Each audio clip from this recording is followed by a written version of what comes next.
Come on, come on. Come on, come on, come on. Now touch me, baby. Good, good. Sophie. Sophie's in the house. How's it going there, Miss Sophie? Francis Bendu. Kaveen Simangal. Okay, Monty. Gildy, what's happening on? Odom, what's going on? Odom. Boyley. Odom. Wesley, good afternoon, Wesley, or good evening. Kent. Kunte Herbal. Okay. J Fen. Is that right? J Fen. Okay. Rhonda. Don. Jimmy Gutierrez, something like that. What was that one? Whoa. Went too quick. Hold on. Okay. J Roger. Okay. Rogue. Odin. User. Matthew Carville. Good evening. Euphorial Media. Odin. Peter Wolf. Superman. All right, C Wide Spinner. What's happening? Okay, who do we have over here? Francis, good evening. Isaac, Big Al. What's going on, Big Al? Bash Fishing. Mama's in the house. Dylan's here. How's it going? Good evening. John McLean, how are you? Leslie, how are you doing today, James? The best 10 dividend trader online. Whoa, yay, woohoo. K-Van, why didn't Harley Davidson make me dinner tonight? Because it was over at my house taking the dog for a walk. Carol, good evening. How are you doing today, Miss Carol? Boris, good evening. Good evening. 67, 68, 67. I have no idea what that means. I'm taking 64 myself. Isaac, via contracting. Greg, Matt, Kevin, Carl, good evening. Bill, what's going on? Gen XRP News, gotta love it. Nancy, good evening, Miss Nancy. All right, man. Nanny Crypto. Okay, hey, everyone from Australia. Ooh, bloody jolly good. Jung Levin Lipping Doc. I have no idea what that means, Carol, but alrighty. Gen X, thank you for that. Some comments were filtered. Some comments are going to be filtered. Hey, James, get that thing. John, when will you be posting morning sessions on Patreon? You know what? I went to my computer, my old computer, and downloaded the computers onto a thumb drive and took them from the thumb drive onto the new computer and then tried to upload it there. There's an issue saving the, what do you call them? Oh, wait a second. I didn't do this one. OBS Broadcaster is having an issue uploading the videos because the videos are saved.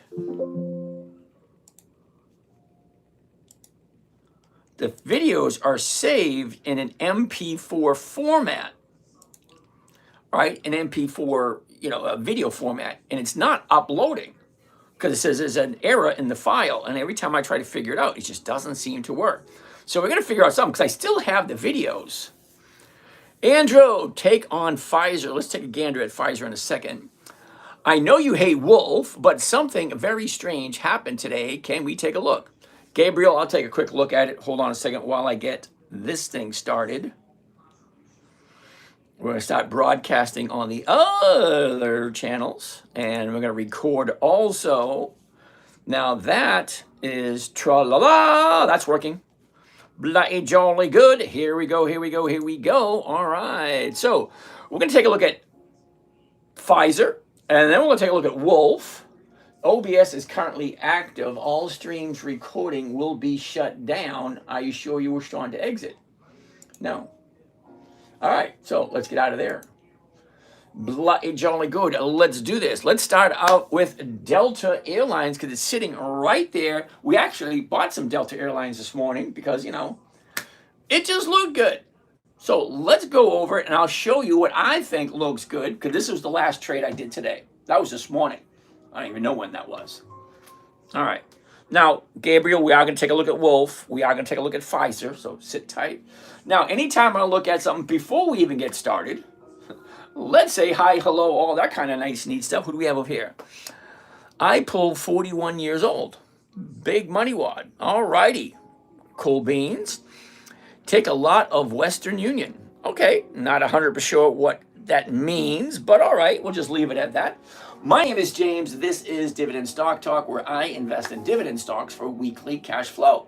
My goal, what I'm aiming for, is a simple, safe, predictable, consistent 1% per week. And I know it doesn't sound like a lot, but here's the thing. 10 minutes a day. That's about what I spend on my own personal account, 10 minutes for 1%. So if you add it up, 10 minutes a day comes to less than an hour a week. And an hour a week to make 1%. It may not sound a lot with your accounts, but in my account, 1 hour a week is about $1,500 an hour. Well, that's pretty damn good if you think about it. Because you stretch that out throughout the whole year, that is over 50% per year, which I'm perfectly okay with. I'm perfectly okay living with 1% a week, which is 50% per year. That works for me. Yes, Mr. Clean, I'm aware Western Union is a dividend stock. We'll take a gander at it in a little bit. If you sit tight, hang out. I got 9 channels that I am broadcasting on. So that means I have 9 sets of questions. Questions.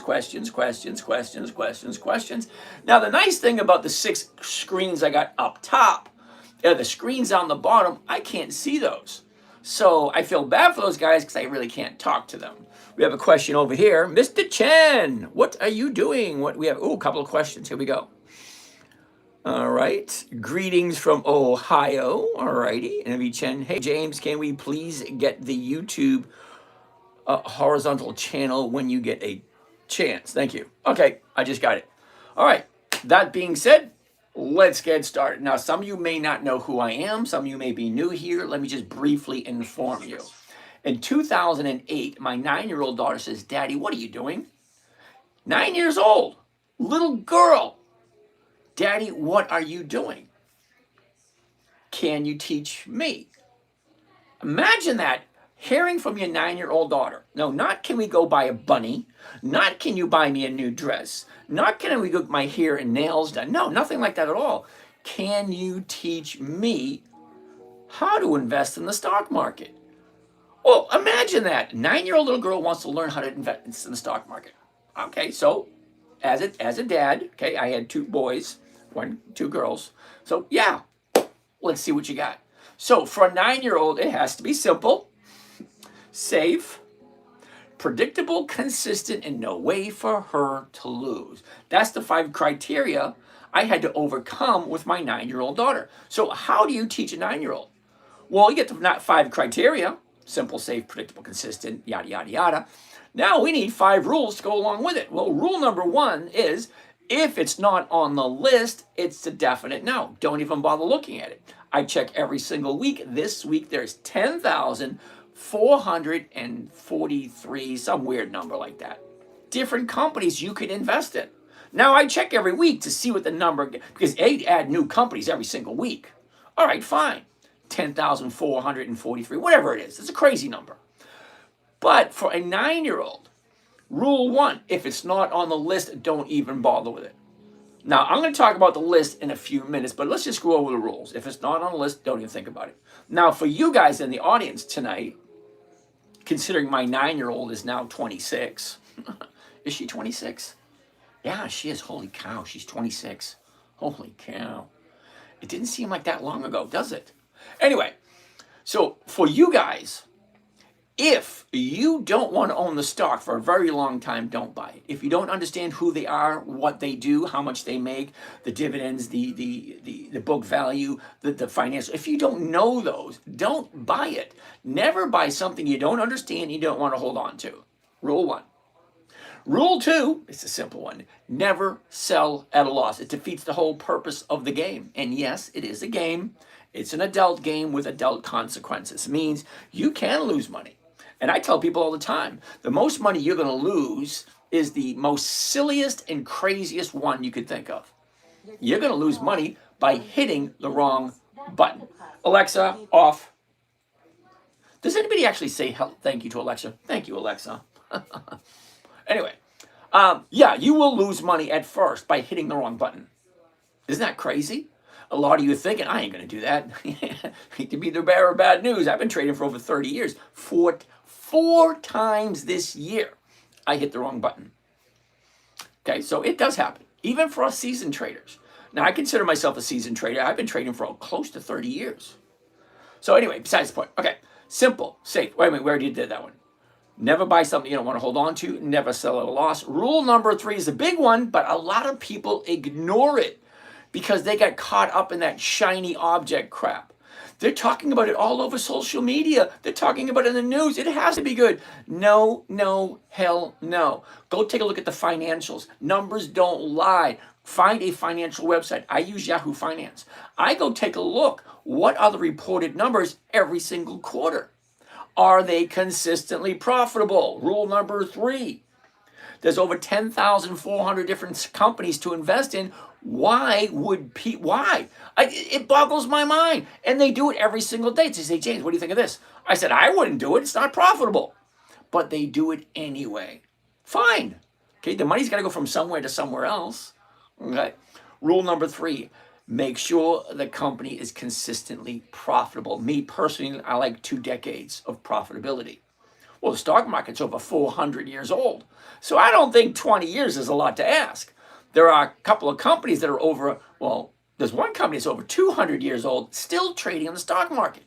200 years here in the US. There's a whole bunch of companies that are over 100 years old that are still trading and paying dividends. Well, great, I love those.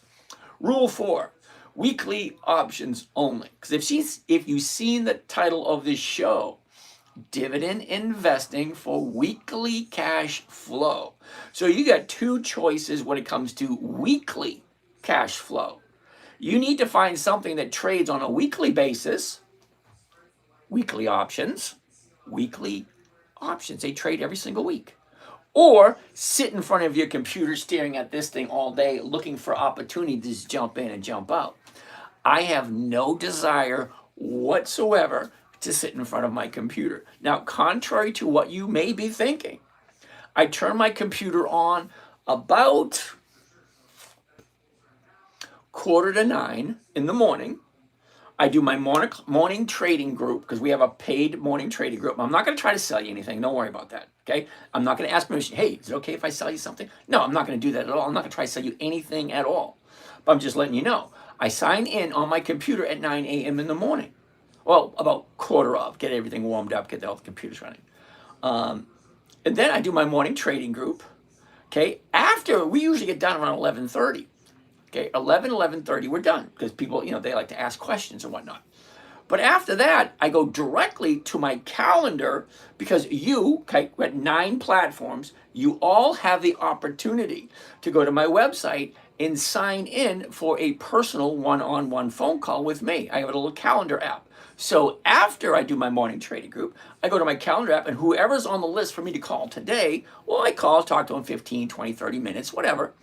And then from there, I turn the computer off and I don't turn it on again until about 8:20 p.m. Because then I got to turn on all the monitors, turn on the cameras, blah, blah, blah, and get ready, send out the invites, all that kind of nice, neat, fun stuff. So I'm not on my computer as much as you think. Oh, I got way sidetracked. Squirrel! Yes, I have to admit I have ADD, which means I have a very challenging time concentrating and focusing. I do. Okay, I admit it's one of my downfalls. I get it. Rule number 4, weekly options only. Rule number 5, make sure all the numbers work. Now, we're actually going to do a couple of trades so you can see how it's done. Now, if you didn't know, and if you're new, the screen behind me,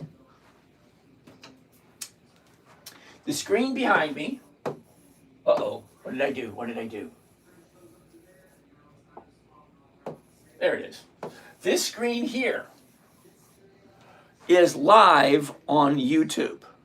So you can see all these little tiny numbers. See them? You probably can't see them on your phone or your iPad. But if you're sitting there on your comfy couch or your recliner in the living room or wherever you have your big screen TV, sitting there comfy, you get your phone in one hand, you listen to what I'm saying. You can watch the big screen TV and you can see all these little tiny numbers. Can't see them on your phone. I do it so it makes it easier for you to follow, and it is currently being recorded. Okay, so I get the question every once in a while, is this a recording? No, tonight. See, the funny thing, hold on. Tonight, 9:06 p.m., 9/29/2025. Okay, today's the wait a minute. Today is the 29th of September, and it is currently 9:06 p.m. So as of this moment, this is not a recording. But the next time you see this, it will be a recording then. Okay, it's being recorded now, and tomorrow you can log in again, and it'll be a recording. All right, anyway, besides the point. So yeah, this is being recorded, so if you want, you can always go back to YouTube, the10minutetrader.com on YouTube. You can check it out. It's been there for about 15 years. My oldest video, I believe, goes back all the way back to 2012, I believe.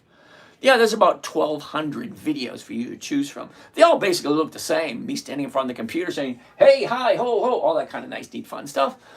So that's the 5 rules. We are going to take a look at a few trades so you can actually see how it flows. Now remember, simple, safe, predictable, consistent, 1% per week. That's what I'm looking for.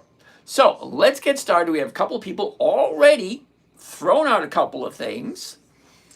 True talks. I like that. All right, Mr. Clean, my bad. Okay. Yeah, just chill. Okay, I got 9 different channels. You're on channel number 2. Okay, channel 2, 3, 4, 5, 6.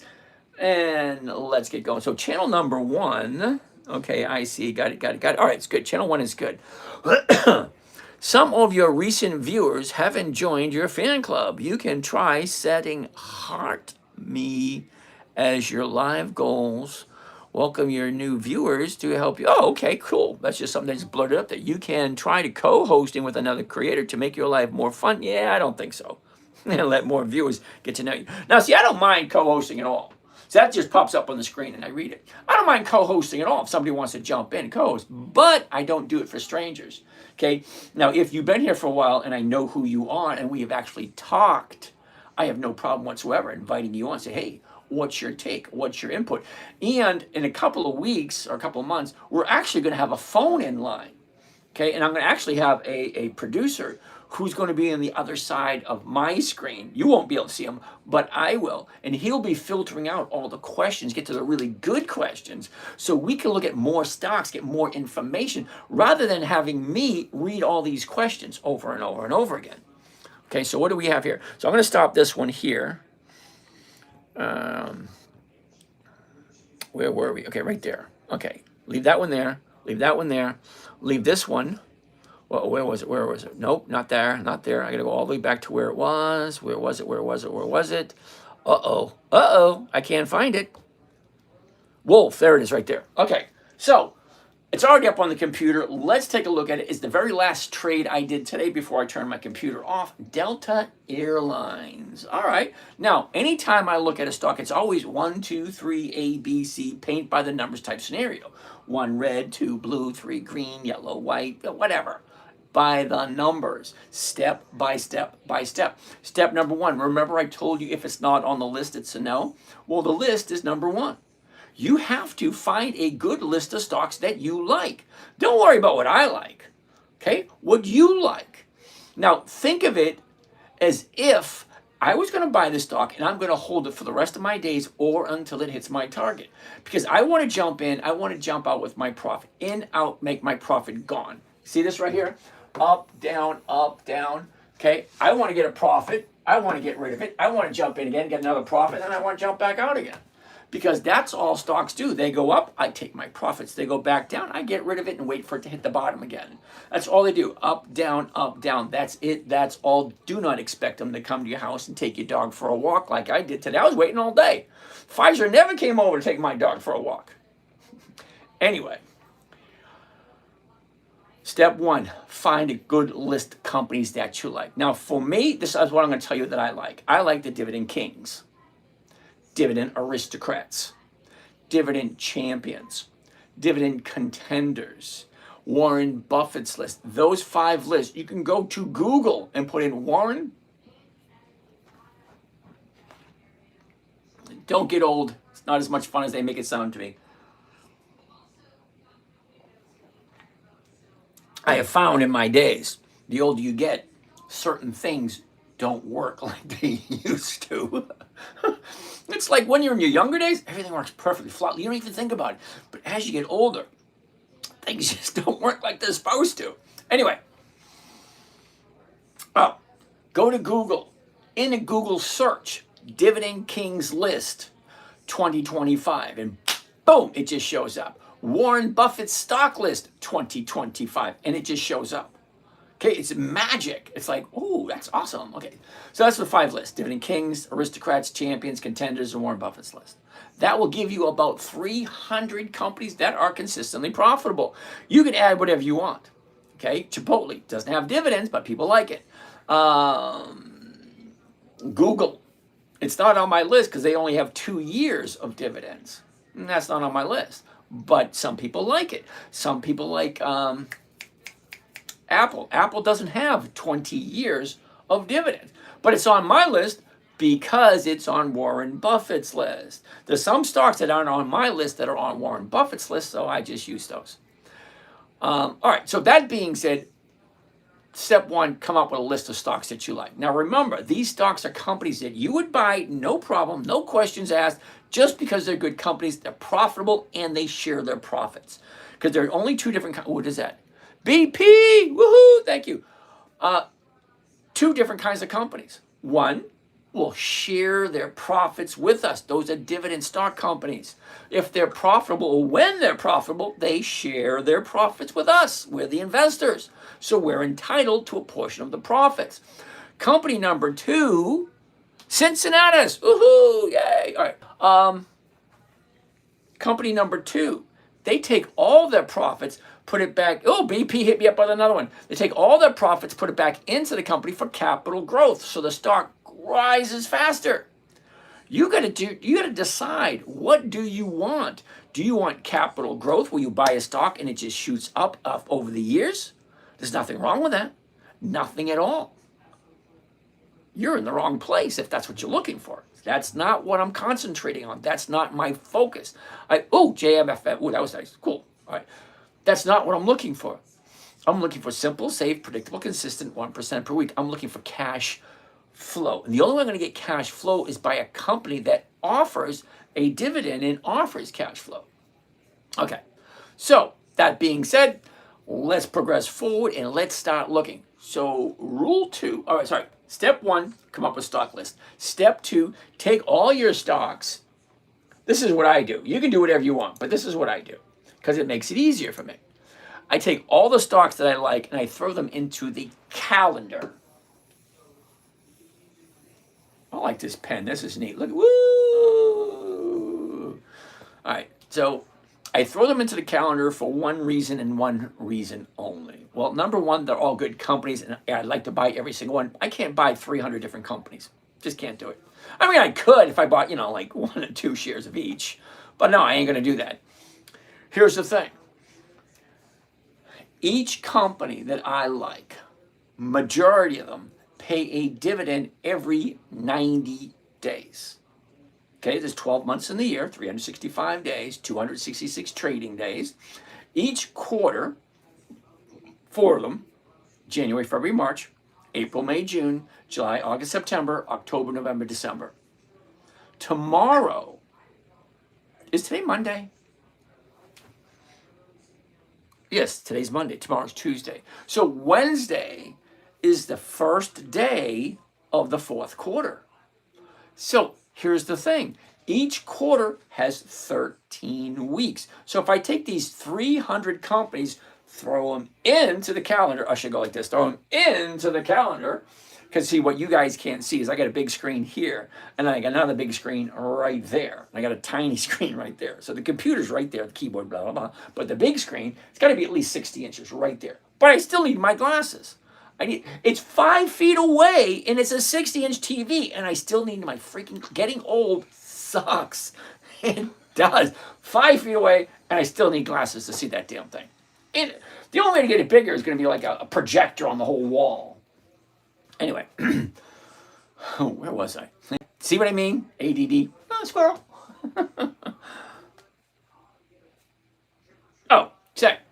The reason why I stick them into the calendar, because they're the 13 weeks, week 1, week 2, week 3, week 4, so on and so forth. We are currently in well, it's kind of weird because we're at the end of the quarter, which is week 13, and the beginning of the next quarter, which is week 1, which is kind of weird.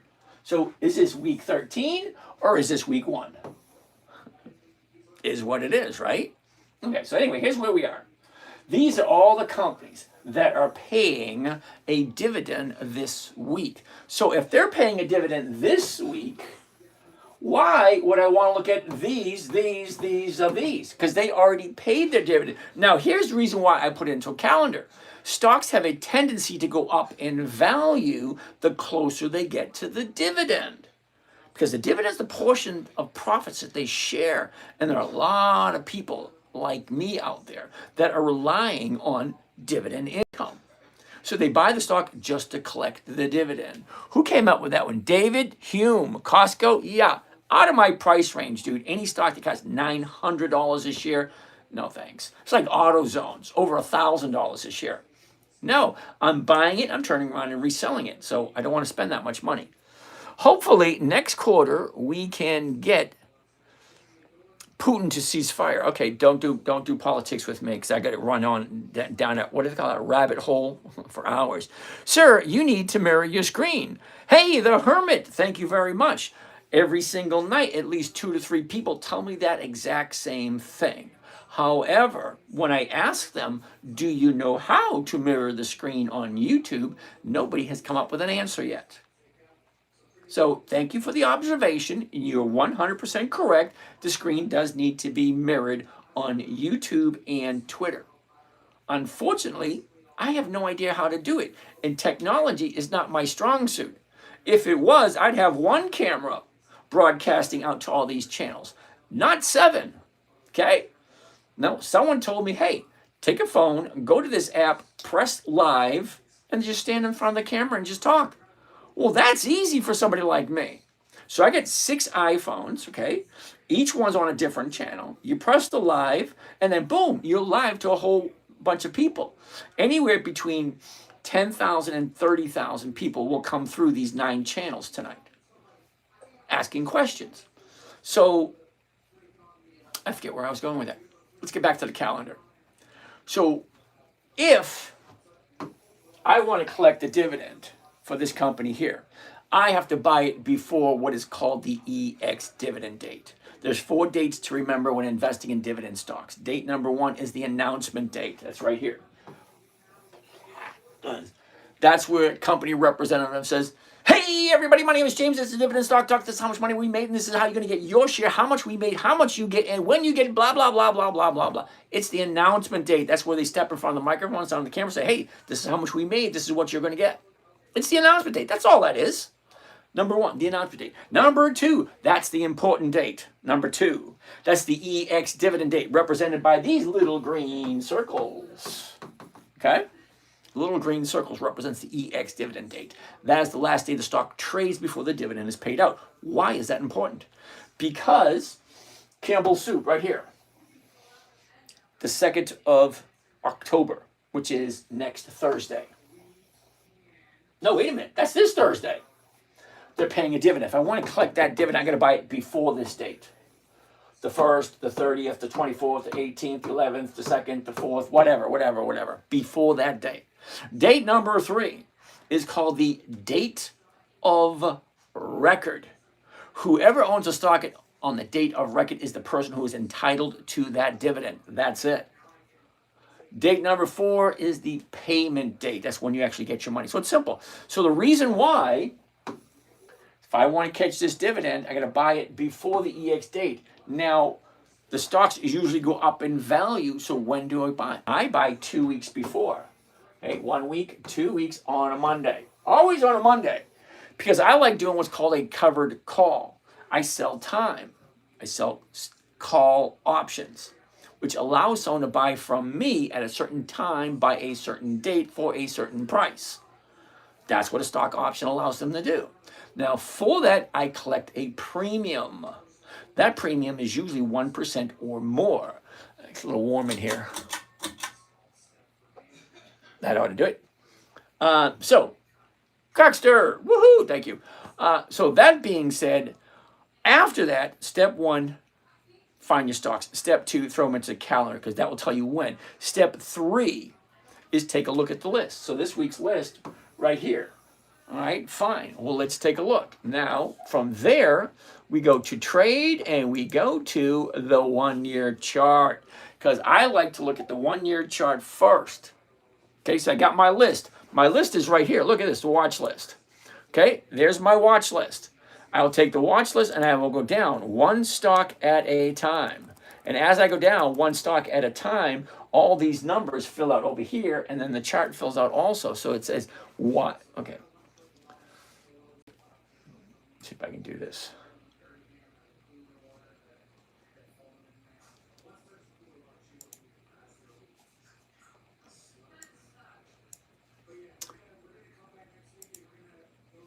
Okay, so why am I not seeing this? I'm not seeing it. All right, anyway. I look at my charts all right, so let's see, what are we looking at? What were we looking at? We were looking at, Delta Airlines. DAL. Okay. All right, anytime I look at a stock, I want to see 5 things. And it takes 3 to 4 seconds to see all these. I'm bummed that my version of Thinkorswim doesn't have the calendar and I have limited access to modify it. James, my assumption would be if you don't have access to the calendar, more than likely you have either the online version, which no, I don't like the online version because there's a lot of stuff missing on the online version. Okay? Every time you turn on Thinkorswim on your personal computer, your laptop, whatever, it does an update every single time, and it updates, and it is there depending on which version you're using. Online version, yeah, not that great. The downloadable version, mucho bueno, senor. All right, so that being said, 3 to 4 seconds anytime I see a chart. And that 3 to 4 seconds will tell me whether or not I look further into the stock or I just said, next. You ready? Let's see. 3 to 4 seconds. 5 things I'm looking for. 3 to 4 seconds. You ready? High, low. Where was it a year ago? Where is it now? And then what's the movement? Up, down, up, down. That's it. That is the last 30 to 60 days. That's the important date right there. Okay, so from looking at that, it's not at an all-time high. Okay, it's not at the bottom. So fine, we're somewhere in the middle. Lovely. Let's go to the next step. The next step, remember rule 5? Make sure all the numbers work. Rule 5. Okay, you ready? Ready? 5766, 5766, 5766, 5766. It's up there 4 times. That's the big number of the board. That's the last traded number this afternoon. So when the market closed, it closed at 5766. So if I like this company and I want to buy it tomorrow, I'm buying it at 5766. Now, to find the sale price, what do I want to sell it for? If I'm buying it here, I want to sell it for one of these strike prices. So we get 53, 54, 55, 56, 57, 58, blah, blah, blah, blah, blah. So if I'm buying it at 57.66, I'm going to sell it at 58. It's the closest strike price. Now, I'm going to catch a profit between 57.66 and 58. Also, I'm going to collect this right here, 85 cents per share. Now, it doesn't sound like a lot, but you add it up. Okay, 100 shares, that's $85. 1,000 shares, that's $850. 10,000 shares, that's $8,500. Depending on how many shares you get, directly related to how much money you have to work with. We're all different. We all have a different amount of money to work with, and we all have a different amount of money to start with. So if I'm looking, we got some noise over here. What's going on? Who's making that? Oh, Zoom user. Okay, there's no name in there, so I can't really blame him. All right, so Those are the 5 things I'm looking for. Once I see those 5 things, then I want to check out the numbers. Okay? 58.85 cents is more than 1% of $58. Think about it. 1% is all I'm looking for. The stock price, $58. What's 1% of $58? 58 cents. $58. 1%, 58 cents. It's offering me 85. Well, that's more than 58. Hell yeah, I'll take that. So once I figured the numbers, now let's take a deeper dive into the chart to see if it is right for the pickings. Ripe for the pickings. Here we go. A year ago, 51.16, the high of the year back in the late January, 69.98. Oh, let's just call it 70. Come on, 69.98, that's $70. Now, it drops down to the second week of April, also known as TDS. Okay, if you take a look, almost every stock you'll see will have a bottom this year, the second week of April. That's when the idiot in the big chair says tariffs, tariffs, tariffs, and everybody panics and everything just drops. Second week of April. You'll see it in every single stock. Almost every single stock. You'll see it has the bottom, second week of April. People panic. That's exactly what they did. In April, when he said tariffs, tariffs, tariffs, people panic, panic, panic, sold, sold, sold, drop, drop, drop. Here's the bottom right there.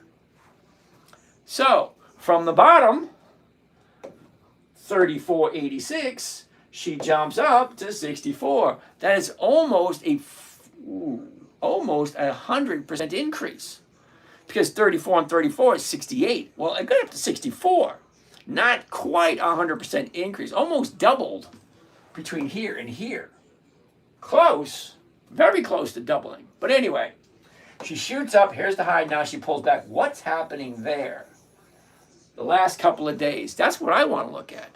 Because this all right here, fine, dandy, lovely. Okay, today's Monday, the 29th. All of this means absolutely nothing. It's history. It already happened. The only thing we can do with it is give us some kind of idea of where do we think it's going next. Well, let me give you some type of a clue. Just a little bit of clue. It might be right. It might be wrong. It might not make any sense at all. But if the bottom of the year, back in April, is 34, and this thing jumps up almost 100%, because 34 and 34 would be 68. Well, it only got up to 64. Okay, just a little bit below 100% increase. Well, at 100% increase, people are going to start taking profits, and they did. Look, it's starting to come down. Now, it came down to a point right here where she stopped. Now she's turning around again. Well, what happens? Okay, it goes up to a point, people take profits, and it comes down to a point, and then it turns around again.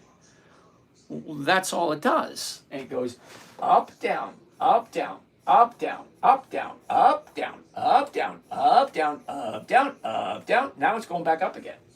That's all it does. It goes up, it goes down. People take profits, the stocks drop. People start buying because the stock is low, and then the stock goes up. And it gets to a certain point, and people start selling and taking their profits, and it comes back down again. And it gets really cheap, people buy, and then it's a repetitive cycle over and over and over again. Okay, so that's the last few months. Well, let's look at the last 30 days. Now, the last 30 days will give me a very good idea of where do I think it's going next. Think about it. Where do I think it's going next? Well, 30 days ago today, which was last month, we're right here at 62. Okay, we shot up to 64. We dropped down to 57, shot up to 60, dropped back down here to 56. Now we have 2 days to the upside off of this bottom right here. That's the 30-day bottom 2 days ago, Thursday. Friday was higher, today was higher. Now, me personally, I like 2 days to the upside after a 30-day bottom. 30-day top, 30-day bottom, 1, 2. 2 days to the upside. Now, I'll be watching this tomorrow morning because if this thing opens up at 58 or higher, I'm jumping in. Well, because I like Delta Airlines. Number one, I know what they do. I know who they are. Okay. And the numbers look pretty damn good. So for the fun of it, let's do a trade on Delta Airlines so you can see how it works in practice. All right. So we're going to do the 58. So get rid of that. I'm going to change this here to the covered stock. And right at the 58, right there. There it is. And I love Thinkorswim. It sets everything. All I have to do is just choose what I want. Well, the stock's at 57.66, so the closest strike price to 57.66 is going to be the 58. So I pick the 58 right here, and then I hit the buy, and I want to buy it. And then it fills this in for me. Now I got to figure out how many contracts do I want to do, how many shares I want to buy. Well, we're just going to do one. That way it gives you an idea of what one looks like.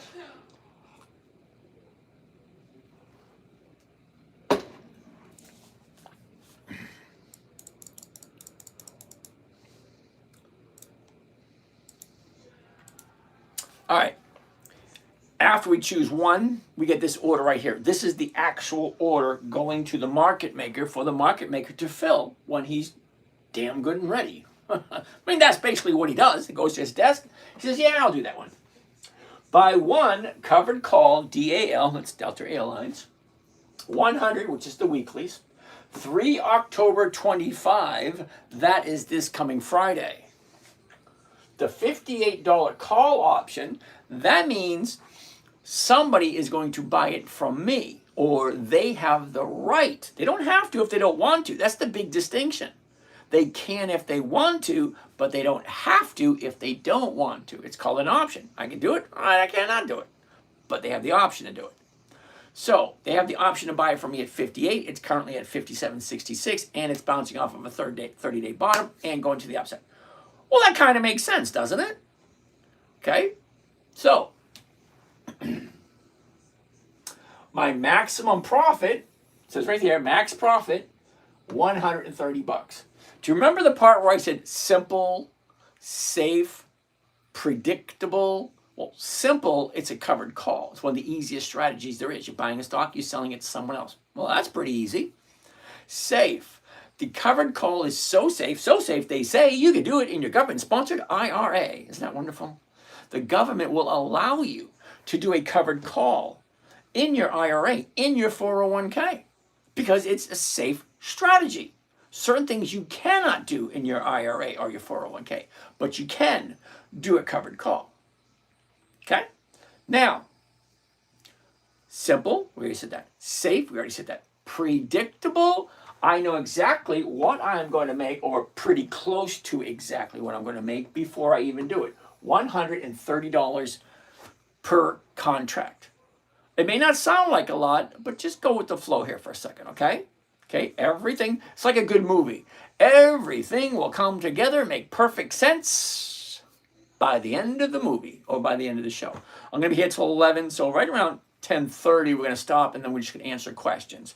Because I do have 6 pages of questions, and I can't do them all as I'm talking and as I'm showing. So, profit, 130. Well, what is the cost of the trade? What is my investment? Cost of the trade, including commissions and fees, $5,670. So, to figure out my rate of return, I need my calculator. Calculator, come on down. You're the next contestant on Let's Make James Look Like an Idiot. Okay, wait. Where the hell did it go? Why did that just not pop open? All right, you want to play that way? I'm going to do this. I'm going to open up another calculator. And there it is. One didn't want to come. I'll get another one. Okay. I'm going to take the profit, 130. Remember, max profit, 130. And then we're going to divide it by the cost of the trade, which is cost of trade including commissions and fees, 5670. Divide 5670. That's just for one contract. That, my friends, is 2.29%. That's 2 1/3. Think about that for a second. Do you remember when CDs are paying like a 1.5% for the year? Well, this is paying 2.29%. 2.29. That's like 2 1/3 for 1 week. If 1% a week is 50% a year, 2% a week is over 100% a year. Well, 2.29 is a lot more than 100% per year. Now, can you get this every week? Well, a lot of people can. I mean, I do. I get like 1.4 every week on average. But that's still pretty good. Oh. All right. So 2.29%. Great. I like Delta Airlines. I bought some this morning because I liked it, and the numbers look good, and the chart looked good, and everything was smiling upon me, and the rainbow and the unicorns coming to visit. Yeah, whatever. Okay, so that's Delta Airlines. Now let's get down to what you guys want to see. So let's change this back to here, back to there, back to here, and all right, Gabriel wanted to take a look at Wolf, declared bankruptcy. Wait a minute, Wolf declared bankruptcy and wrapped the old stocks into the new bankruptcy, then issued new stocks. That just does not sound that enticing. WOLF. Oh, hell no. Now, the reason why I'm saying hell no, Gabriel, now you may like it, great, more power to you. This thing was like less than $1 back in June and July, like $1. Now it's at 22. Now that's great if you were fortunate enough to jump onto that thing. Look at this. Yesterday, we're here, or Friday. She jumps up, gaps up, and then shoots up like a rocket. Oh no, she gapped up to 18, from $2 to 18. Yeah, that's nice, but how many times a year are you going to be able to do that? Seriously, think about it. 10,470 different companies out there. And you think you can pick this every day or every week? Yeah, that doesn't happen. It happens like, hey, they say the sun shines on a dog's ass every once in a while. Well, it's true. A blind squirrel finds a nut every once in a while.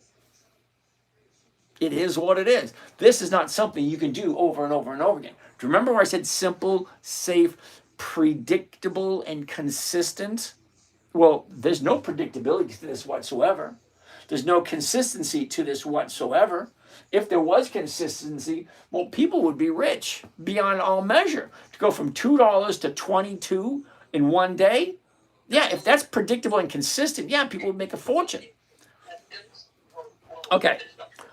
All righty. I don't know who's over here in the chat making all that noise. It's iPhone.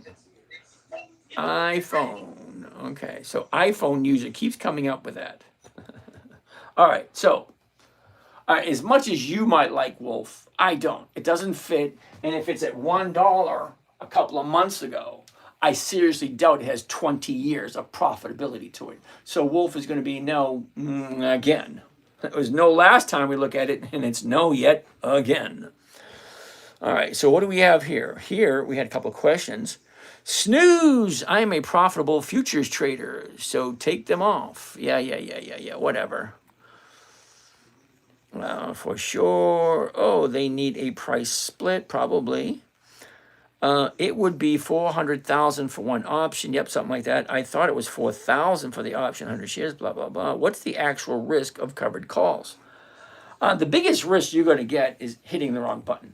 As silly as that sounds, just starting out, the place where most people lose the most money is by hitting the wrong button. It sounds absolutely crazy. So over here, Western Union, it's not WU. Ooh, excuse me. Western Union. So who wanted to take a look at Western? Mr. Clean. Mr. Clean Dad, over here on camera 2, wants to take a look at Western Union. Now, don't get me wrong, Western Union has been in business for over 100 years. They are consistently profitable. However, no. October, November, December, February, May, yeah. I don't do monthly options because the numbers just don't work. It's nothing but a waste of my time just to even look at them. Okay? So a monthly option, you can trade it once a month. That's it. That's what monthly means. Once a month. Monthly. Monthly. That's one of the Lee family I don't like. Monthly. See, I like profitably, consistently, safely. Anyway. So no, I don't do Western Union because it's a monthly and the numbers just don't work. And it's almost impossible to figure out where it's going to be. Okay. This is about 30 days. Down, up, down, up, down, up. Well, it's a good position, but here it goes. Look at this. Okay, now tell me where it's going to be in 30 days from today. That's why I don't like monthlies. It's very challenging to see. It's hard enough to see where it's going to be in 5 days. 30 days, look at all that. No, it's not that easy. And the numbers that they're offering you, it's at 807. Okay, 807. The 8 is going for 20 cents. Okay, fine. But it's 807. So you take 7 cents off of this. Now you're walking with 13 cents. Now, 13 cents on an $8 stock is what, 1.5%? 1.5% for 4 weeks. I like 1% a week. So no to monthlies. All right. It even says monthly options right up on top. Monthly options. All right. That being said, next. What do we have next? K-Van wanted to know why his Harley Davidson didn't come making dinner tonight. Well, I'll tell you why. Let's take a look at Harley Davidson. Now, I did buy some Harley Davidson this week. I did. Yes, I did. Yes, indeed. Okay. The high, the low. Where was it? Where is it? Look at this. Down, up, sideways, up, down, up. That's the current direction. 3 to 4 seconds. That's all it takes. So yes to the next step. Next step, check out the numbers.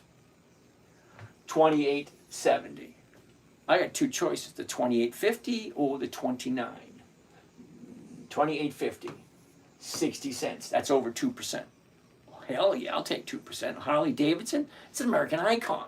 They've been in business for over 100 years also. So let's take a look at Harley Davidson at 29. Well, look at the last 30 days first. Well, that looks about good, doesn't it? 30 days ago, shoots up, pulls back, shoots up again. Okay, let's find out. So we want it at 29. Covered call, 29.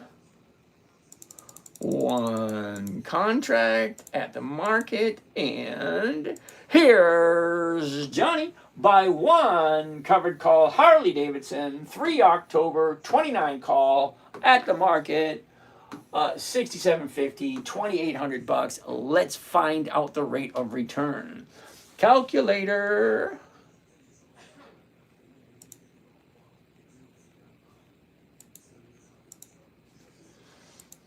Max profit, 67.50. 67.50 divided by the cost of the trade, including commissions and fees, 28.33.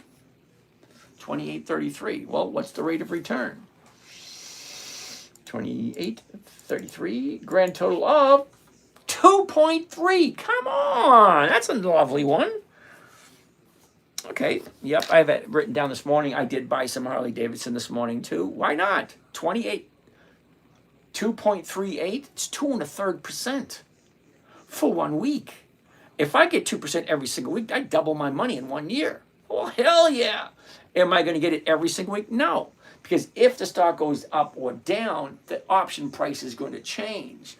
Now, if the stock is above 29 this coming Friday, well, someone's going to take that stock away from me, and I'm going to get all my cash back. I get all my 28.33 back, and I get to keep that profit, which is 2.38% for 1 week.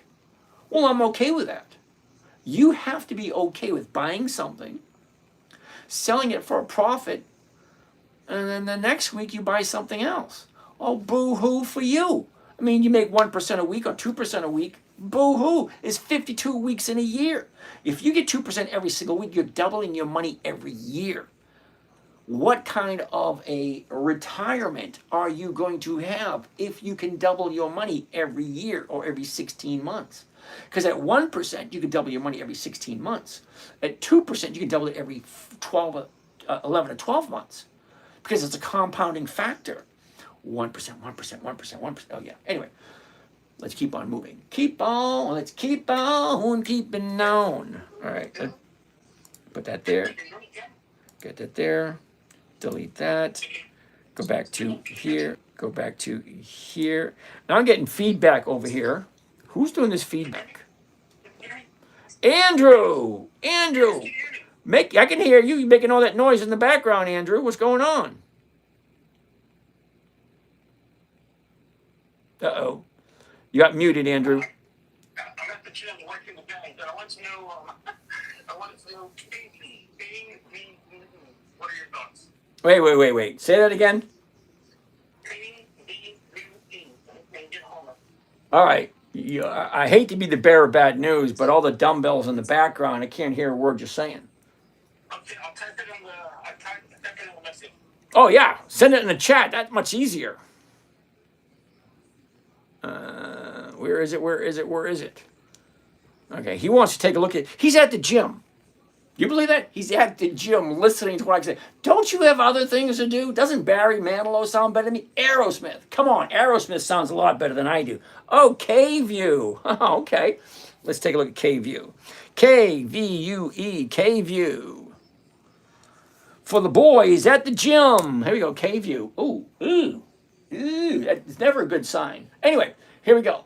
The high, the low. Where was it? Where is it? Look at this. Up, down, up, down, up, down. What's going on here? It looks like it hit a new bottom. Now, you've heard it over and over again. You're going to make most of the money in the stock market buying low and selling high. Well, I hate to be the bearer of bad news, but you can't get any lower than the low of the year. And that was just a couple of days ago. So let's zoom into that. Before we do, hold on. Let's check out the numbers. Is this even worth investing in? Last price 1634, 1650s, 18. That's more than 1.5. That's more than 1%. So let's do that one. All right. A year ago, K-View 2335. High of the year was in the second week of May. Last 30 days. Oh, that's easy to see, isn't it? 30 days ago, we're at 2060. Jumps up, very next day is the high, drops down, goes sideways for 2 weeks, it drops down, finds the bottom on Friday. Friday is the new bottom, right there. You can't get any lower than the low of the year. There it is, right there, Friday. Today is one day to the upside. Well, even as nice as it looks, I'm going to wait and do my due diligence. 2 days to the upside, Monday, Tuesday, and then maybe I'll jump in on Wednesday if Tuesday's higher, and then Wednesday's higher. Okay, bouncing off the bottom, going up. Well, if it makes sense, great. Well, the numbers are there. It's the low of the year, and you can't get any lower than the low of the year. Buy low, sell high. Here's your invitation. No, it is not a tip. It's not an advice. It's just an observation. Somebody asked me to take a look at it. I pulled it up. Here's the number. Here's what it's doing. Here's the low of the year. What usually happens. And the numbers over here. There it is. There it is. There it is. That's more than 1%. Well, why the hell not? If you like K-View. Isn't that weird? All the numbers look okay. The chart looks okay. But do you even know who they are? Do you know what they do? Why would you invest in something that you don't know? Okay, so it's not advice, it's not a tip, it's nothing like that, it's an observation. Someone asked me to take a look, I took a look, I read the numbers, there it is. It's an observation. You don't listen to a word I say, do your own research. This is your money we're talking about. Nobody has more interest in your money than you. Maybe your ex. Or your ex's lawyer. There you go. Nobody has more interest in your money than you and your ex's lawyer. How's that? That's about accurate, isn't it? Uh-oh. I got to prove I'm human by solving this little puzzle. There we go. And I did it. Yay. All right. So, unfortunately, Gabriel, I'm going to say no to Wolf. Okay. I like predictability and safety. N. Castro, how you doing tonight? L'Oreal. Ooh, nice name, L'Oreal. Ariel, I like that one too. Philip, that silver guy. Okay. Luna. Mortgage Master, how are you today? Dan, how you doing, Dan? Barry, Jeremy, William, Jonathan, dude. Bonellos, Ketchum, Gordon McCool, that's a cool name. Mark Kendall, Base Reality. Oh, Based reality. Cool. My Yeti. Frodo's Wagons. That's cool. Sold with Kev. I'm going to assume that you car salesman, realtor, sold with, what do you think? Sold with Kev? Doesn't that sound like a realtor? Or a used car? I hope it's not a used car dealer. Dude, sold with Kev sounds great if you were a realtor. But a car, a used car dealer, that's what it is. He's a used car salesman. All right, let's keep progressing. BDC Hardcastle, cool beans. Gabriel, Drowlin. Oh, Dr. Alan Jones. You could have put that little period after the DR, because that way you get more respect. Because it looks like it says Drowlin, like one word, Drowlin, not Dr. Because Dr. period Allen, that makes sense. But all one word, Drowlin Jones. Dr. Allen, how you doing today? Brian, how are you doing? Charles, Chris, Unknown Shooter. That's a creepy name. Andresh, how you doing? Hildebrand, how you doing, Hildebrand? Scott, Wealth Now. Do you ever buy growth stocks just to stick with covered calls? I stick with covered calls because growth stocks are created specifically for you to park your money for years. And that's what people do with growth stocks. They buy, let's say Tesla. Or I buy it and just hold on to it for years. Okay, I was talking to this one guy. He says, yeah, I bought that stock about 30. I've held it for 30 years. I said, what? You put that much money into a stock, held it for 30 years, and imagine this. Because they've had stock options all the way back into the 70s. Imagine that, the 70s. So this guy's had the stock for 30 years. That's the 1990s. Okay, you could have easily done a covered call every single week for 30 years. Holy cow, imagine the money. But no, he just bought the stock and held on to it, did absolutely nothing. Nothing wrong with that. It's just, that was just his approach. Okay, so yeah, most of the time, I'd say 95% of the time, it's always a dividend stock. Because absolute worst case scenario, if the stock drops, at least I'm getting a higher dividend year after year. Okay, that's the worst case scenario. But once in a while, I will do a growth stock. I did Chipotle, I think, twice. I did Tesla once or twice. I don't think I've ever done Blockbuster.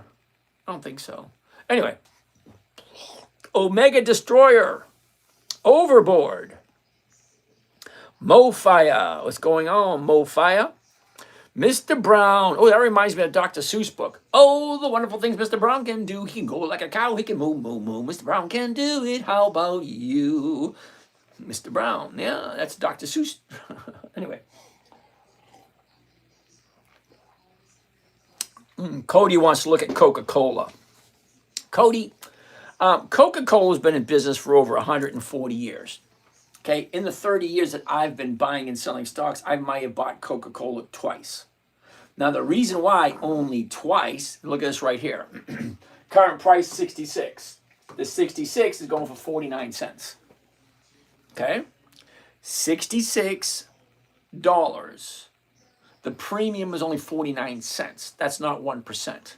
That's like 3/4. So why would I put money into a company, even though it's a good company? Don't get me wrong, it's a great company. They're a dividend king. They have over 50 years of increased profits, but they're only offering me less than 1%. So no, I don't buy Coca-Cola. Sorry. Dell, Eric, I have done Dell. So let's take a look at Dell, D-E-L-L. Eric, Dell. Let's take a look. See, Dell, 133.90. Okay, 134 is paying 220. That's over 1.5%. Of course, if you like Dell, either you like them or you don't. Okay, so Dell, high, low, where was it? Where is it? Up, down, up, down, up, down, up. 133.90, the 134s are going for 220.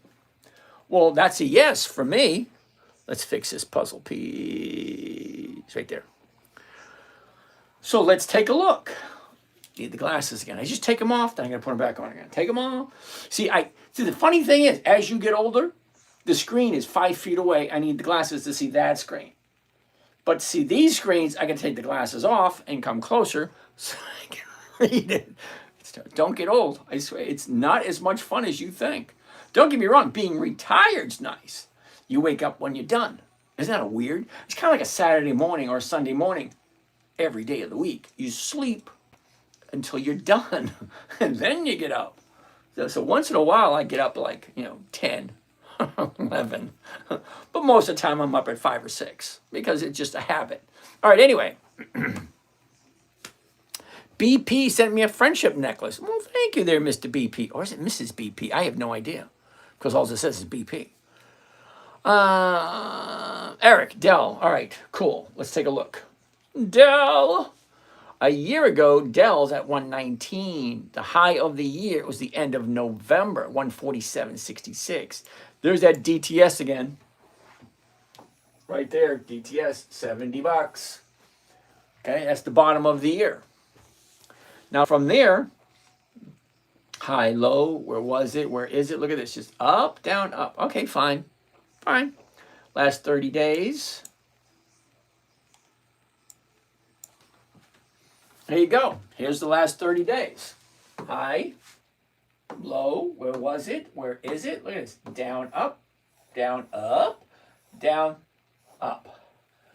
If you like Dell. 133.90 to 134. Let's do it. Let's, for the fun of it. Dell. Dell. All right, so Dell. Let's get rid of this. We don't need that one. 134 is right there. No. See, hit the wrong button. Did you see it? I just hit the wrong damn button. Okay, so let's back up a little bit and hit the right button. All right, right button. 134. See, I tell people you're going to do it, and no one believes me. Yet I just did it. All right. It's after market hours, so it doesn't mean anything at this moment in time. But if it was during market hours, I could have lost some money. All right, anyway. Buy one covered call Dell, 3 October. That's this coming Friday. The 134 call, 247, 13,000. Let's see what that looks like. Because I look at it, I don't look at it like as I'm buying stocks. I look at it as if I am buying or creating a weekly cash flowing asset. It's a weekly cash flowing asset because every single week I get something from it. It's kind of like a vending machine. So this vending machine is costing me 13 grand. However, this week, this vending machine is earning me 247. Well, what's the rate of return? Okay, calculator, come out wherever you are, 247, divided by the investment for this particular trade, 13,153. Grand total of 1.87. Can you imagine that? It's like 3 companies we looked at, all close to 2% or more. 1.87 for Dell. Sorry, I'm writing it down. Anytime I see something halfway decent, I write it down. Well, because I'm old school. Sorry. I'm old as dirt. That's what some kids say. Man, you're old as dirt. Anyway, so that's Dell. What else do we have? Okay. The real Chris. Thank you there, real Chris. Laurencia. Good evening, Laurencia. Michael, how you doing? Alex. Thank you there, Mr. Alex. Good day. Scream behind you. Looks like SPY. Okay, good day. I can see him on my phone. I just need my glasses. Okay, got a wise guy here. Is that how we're going to pick your stocks? Yep, just like that. I already did Coca-Cola. Where did I miss? Uh-oh. I'm missing all these. Wow. Ooh, I'm missing all these questions. We already did Dell. We already did Coca-Cola. Oh, Good Day wants to take a look at Apple. Apple, you are the apple of my eye.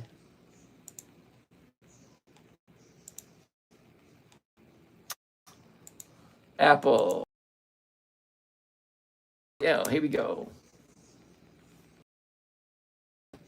All right, I don't buy at the high of the year. The high of the year was yesterday right there. Look at that. Yeah, no thank you. Okay, sorry, don't get me wrong. I like Apple, but I like it at the right time. Had you told me 3 weeks ago, top bottomed out right there, yeah, I could have taken that right up. Where the heck were you 3 weeks ago? See, today doesn't help me any because it's at the high of the year. Yeah, no thanks. That doesn't work for us. STZ. STZ. Who came up with STZ? Constellation Brands. Ooh, do you see that? The bottom of the year right here. The high a year ago, down, whoops, down, sideways, down, right here. Now she's turning back up again, 136.47. The 136 is going for 210. The 137 is going for 160. Even the 138 is going for 120. Well, they all look good, but I want to do the 136s. Let's see what it looks like. It's going to be a yes because look at this. She drops right here. New bottom. Now she's turning up. Well, let's zoom into that and see what that looks like. Let's get rid of all that rest of the crap. What do we need to see? Right here. Right there. Here we go. 30 days ago was the high. Bottom was right there. Now she's going back up again. Well, hell yeah. Well, let's take a look.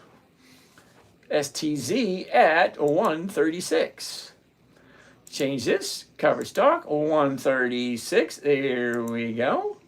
And one contract. Tra-la-la. Here we go. Right there. At the market. Tra-la-la. And there we go. And here's Johnny. By one. Covered call STZ. 3 October. 136. 195.13. Well, let's do a little bit of math. See if that works. Calculator. 195. Divided by the investment, 13,405. 13,405. Grand total of 1.45. Not as good as the other ones, but still. STZ 1.45. STZ 1.45. That's over 1%. Why the heck not? If you like STZ, it's always going to come down to that question. Okay, question number 1. Does it make sense? Question number 2. Do I like STZ? Constellation Brands. Number 3. Do I like Constellation Brands at the current price of 136.47? And question number 4. Am I willing to buy it at this current price? Never sell until it hits my target. Here's a funny one. You ready for this? This is going to be kind of funny for those who think it's funny. Isn't that funny? This is funny for those who think it's funny. All right, so I'm buying it at the price tomorrow morning, at the market price. 136.6, right here, 136.47. Okay, that's the current price. 136.47. My goal, my target, 136. So I'm going to buy it for 136.47. I'm going to sell it for 146, and I'm still going to walk away with $195 per contract, or 1.4%, or whatever that percentage was. It's already above the price I want to sell it for. So all it has to do is stay above 136. It's at 136.47 now. We got 4 days left. Tuesday, Wednesday, Thursday, Friday. Monday's already gone. I can still make 1.4% if, of course, I like STZ. And no, it's not a tip. It's not advice. It's just an observation. Somebody want to take a look at it? Who's that? Eric? Yeah, Eric want to take a look at it? We looked at it. Those are numbers. That's what it looks like. La, la, la. There we go. What's next? Come on down. Why did Pepsi drop? Oh, is that a serious question? Why did Pepsi drop? Well, let's go take a look. It's not going to give me the answer why it dropped. It'll just give me, the numbers, and then maybe we can take a look at the numbers and see if that makes sense. Okay, so I'm kind of curious. When you say, why did Pepsi drop? Are you talking about why did it drop back last October? Why did it drop in March? Why did it drop in August? See, it dropped. Look, it went up, it dropped. It went up, it dropped. It went up, it dropped. It went up, it dropped. So saying, why did it drop? Well, it dropped 4 times in the last 1 year. You got to be more specific. Okay, if you're more specific, you ask a better question, you get a better quality answer. A better quality answer leads to a better quality life, because the better questions you come up with, it's going to challenge whoever you're asking that question to come up with a better answer. Well, great, come up with an even better question. How can I safely, predictably, and consistently get 50% per year on my investments, spending less than an hour a week? Well, that's a pretty damn good question. Anyway, it dropped because that's what stocks do. They go up and then they go down. That's it. They go up, they go down. That's it. It's at 140 and it's still dropping. So yeah, if we zoom into that, we're basically looking for a new bottom. Okay, here's the top. Here's the bottom. Okay, I like 2 days to the upside from a 30-day bottom. 30-day bottom's today. And it could be even lower tomorrow. And it could be even lower Wednesday. We don't know until it stops, turns around, and goes back up again. Now, don't get me wrong. I love Pepsi. I do. Okay, Pepsi is a dividend king, which means 5 decades. That's 50 years of increased profits. Well, hell yeah, it's on my list.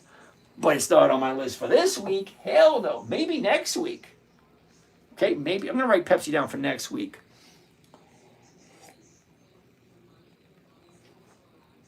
As Pepsi usually always gives 1%. Coca-Cola doesn't, but Pepsi, yeah. So I'm writing Pepsi down for next week.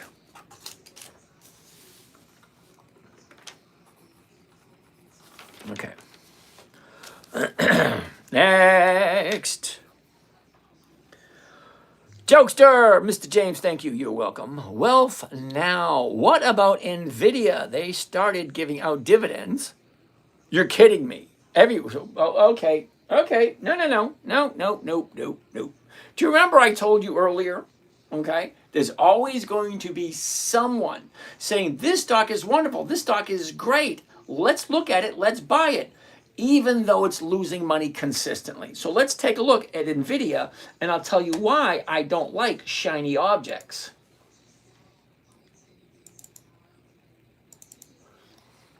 NVIDIA.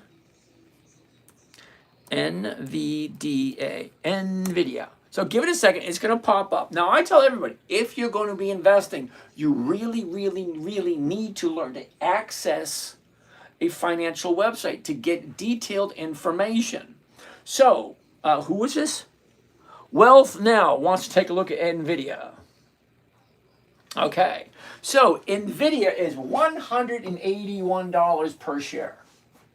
Do you see what the dividend is? 1 penny, 1 penny, 1 penny, 1 penny, 1 penny, 1 penny, and 4/100ths of a penny. You're paying $181 for a 4-cent dividend. Every 90 days, they give you a penny. See? December 2024, 1 penny. March 2025, 1 penny. June 2025, 1 penny. And September 2025, 1 penny. It gets absolutely worse. Now, this is what I mean by check your numbers. Now, we're going to check out statistics. Okay? Statistics tells you some more financial information about this wonderful stock, NVIDIA, that everybody's crowing about. NVIDIA. Yeah. Take a look at the damn numbers. Really, seriously. Revenue per share. That much. How much money is coming in directly related to how many shares they have? Well, the shares are $181 a share. The revenue coming in for each share is $6.76. That's it. Hold on. It gets worse. The book value, $4.11. Now, do you understand what the book value is? The book value basically is what you tell your accountant. What's my net worth? You take everything you own, everything you owe, mash them together, and what do you have left? $4.11 per share. So in reality, you're paying $181 for a stock that is worth $4.11, and it pays out 4 cents a year. Explain to me in a manner as if I was like 4 or 5 years old. Try to explain to me why you think that's good. You're paying $181 for something that's worth $4.11 and pays you 4 cents every year. I'll give you an example.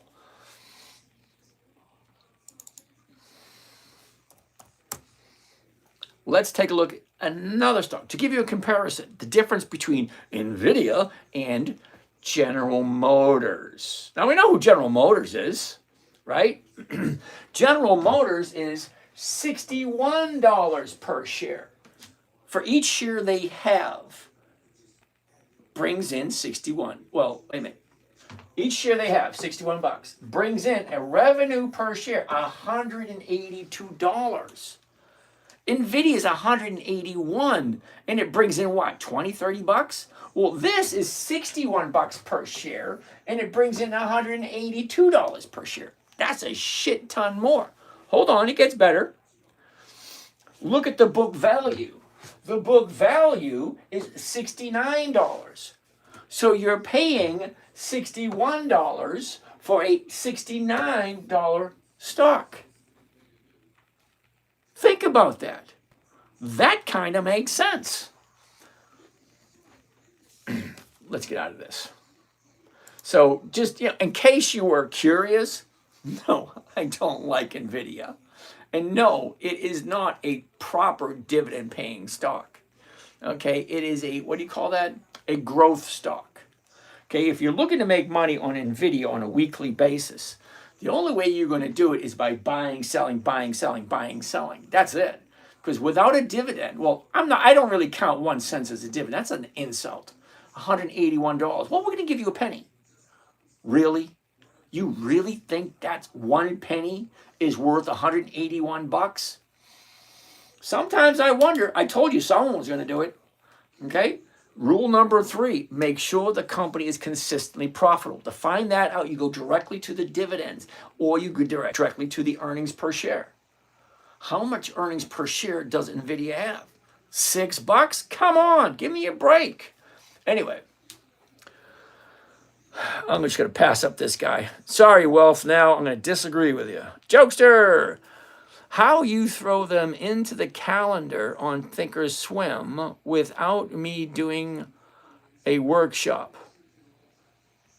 Oh, that's easy. All right. Jokester, you ready for this?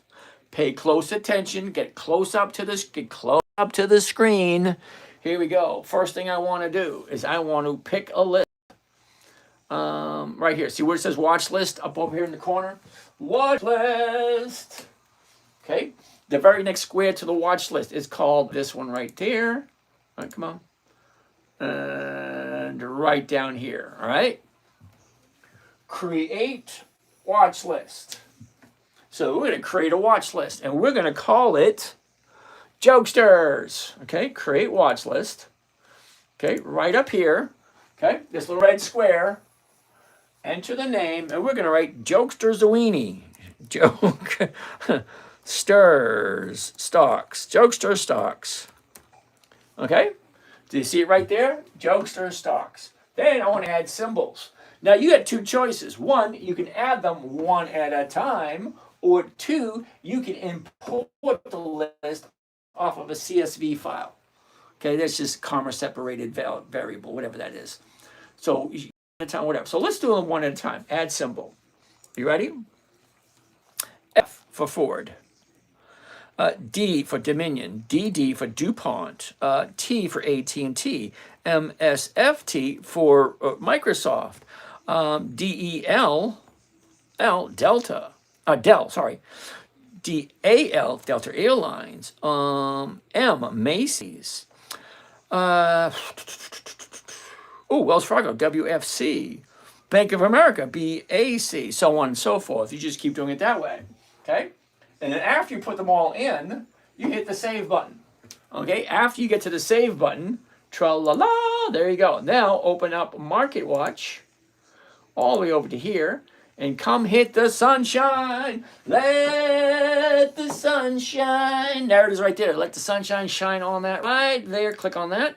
Come down to personal, because this is your personal list. Once you hit personal, and where is it? We're right there. See that? Check it out. Jokester stocks right there. I click on that and boom, there they are. Macy's, Bank of America, and Dominion. Those are the only ones that popped up. Not that difficult. Ask. Ooh, Matthew 24. Ask and you shall receive. There you go. All right, so that's how you import them. Let me show you how you get rid of them because I really don't need your list. Back to here, Jokester stocks. Okay, right here. The very bottom, delete Jokester stocks. I don't need your list. Don't feel bad. It's not an insult or anything like that. Right there, delete that. And yes, I want to delete it. There you go. Now it's gone. Simple, right? All right, next, what do we have? Jokester, dang. All right. Sorry, what system are you using to enter the information into the calendar? Oh, Alex, I just showed it to you just now. So it's kind of redundant. Thanks for that, Jokester.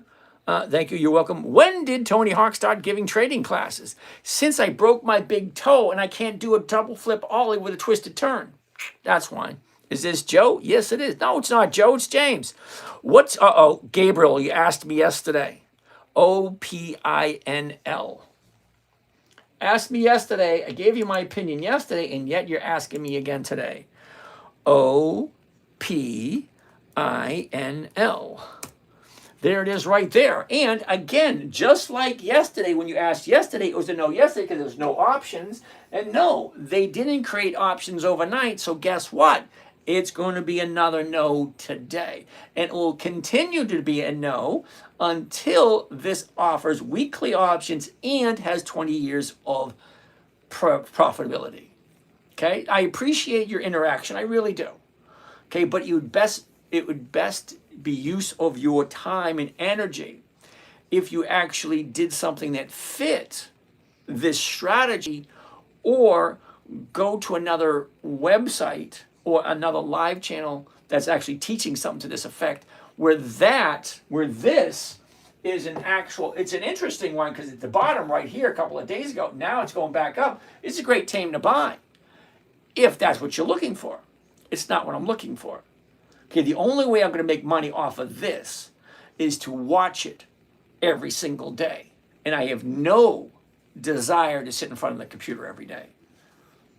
Next, Apex. What stock were we talking about? OPINL. Rob, how are you? Zach, what's happening, Zach? Colin, how are you doing? Kowalski, good evening. Icy, what's going on? Hugo. Rob, 4 days. I'm not quite sure what you mean by 4 days, other than the fact that we have 4 days left of trading for this week. Tuesday, Wednesday, Thursday, Friday. That's 4 days. Buttsack, where did you come? Why did your parents name you Buttsack? I remember the day when CDs paid almost 4%. Yeah, I remember that too. You're just as old as I am. King D, what's happening? Got approved for option trading today. Woohoo! Cool beans. All right, Tim's on the great. Okay, Tim's on the great. How are you doing? RR is going to be a no. Tim's on the great. Okay. Okay, this thing was 50 cents 8 months ago. Explain to me why a company that has been consistently profitable for 2 decades, that's 20 years, why did it go all the way down to 50 cents? My guess is it's not been profitable for 20 years. I just put 150 Bitcoin and 100 Ethereum thoughts. Okay, need camera roll. Okay, need camera roll. I don't do cryptocurrency. Remy, how do you navigate on a bear market with this strategy? Oh, it's very simple. Never buy a company you don't want to hold on to that has not been consistently profitable for at least 2 decades. No, we haven't done Target yet. Let's do Target right now. TGT.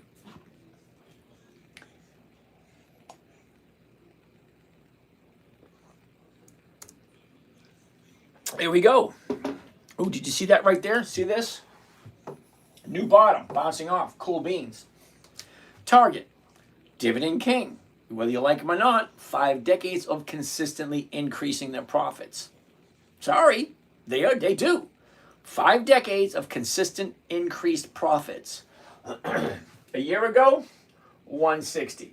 Dropped all the way down to 80, 85. That's almost a 50% drop. Here to there. You got to watch out for these things right there. That's called the black swan, where it goes from 157 down to 120. It's a $30 drop. That's a big drop overnight. Okay, I tell people that all the time. See, look at this. Up, down, up. You don't take your profit. Don't be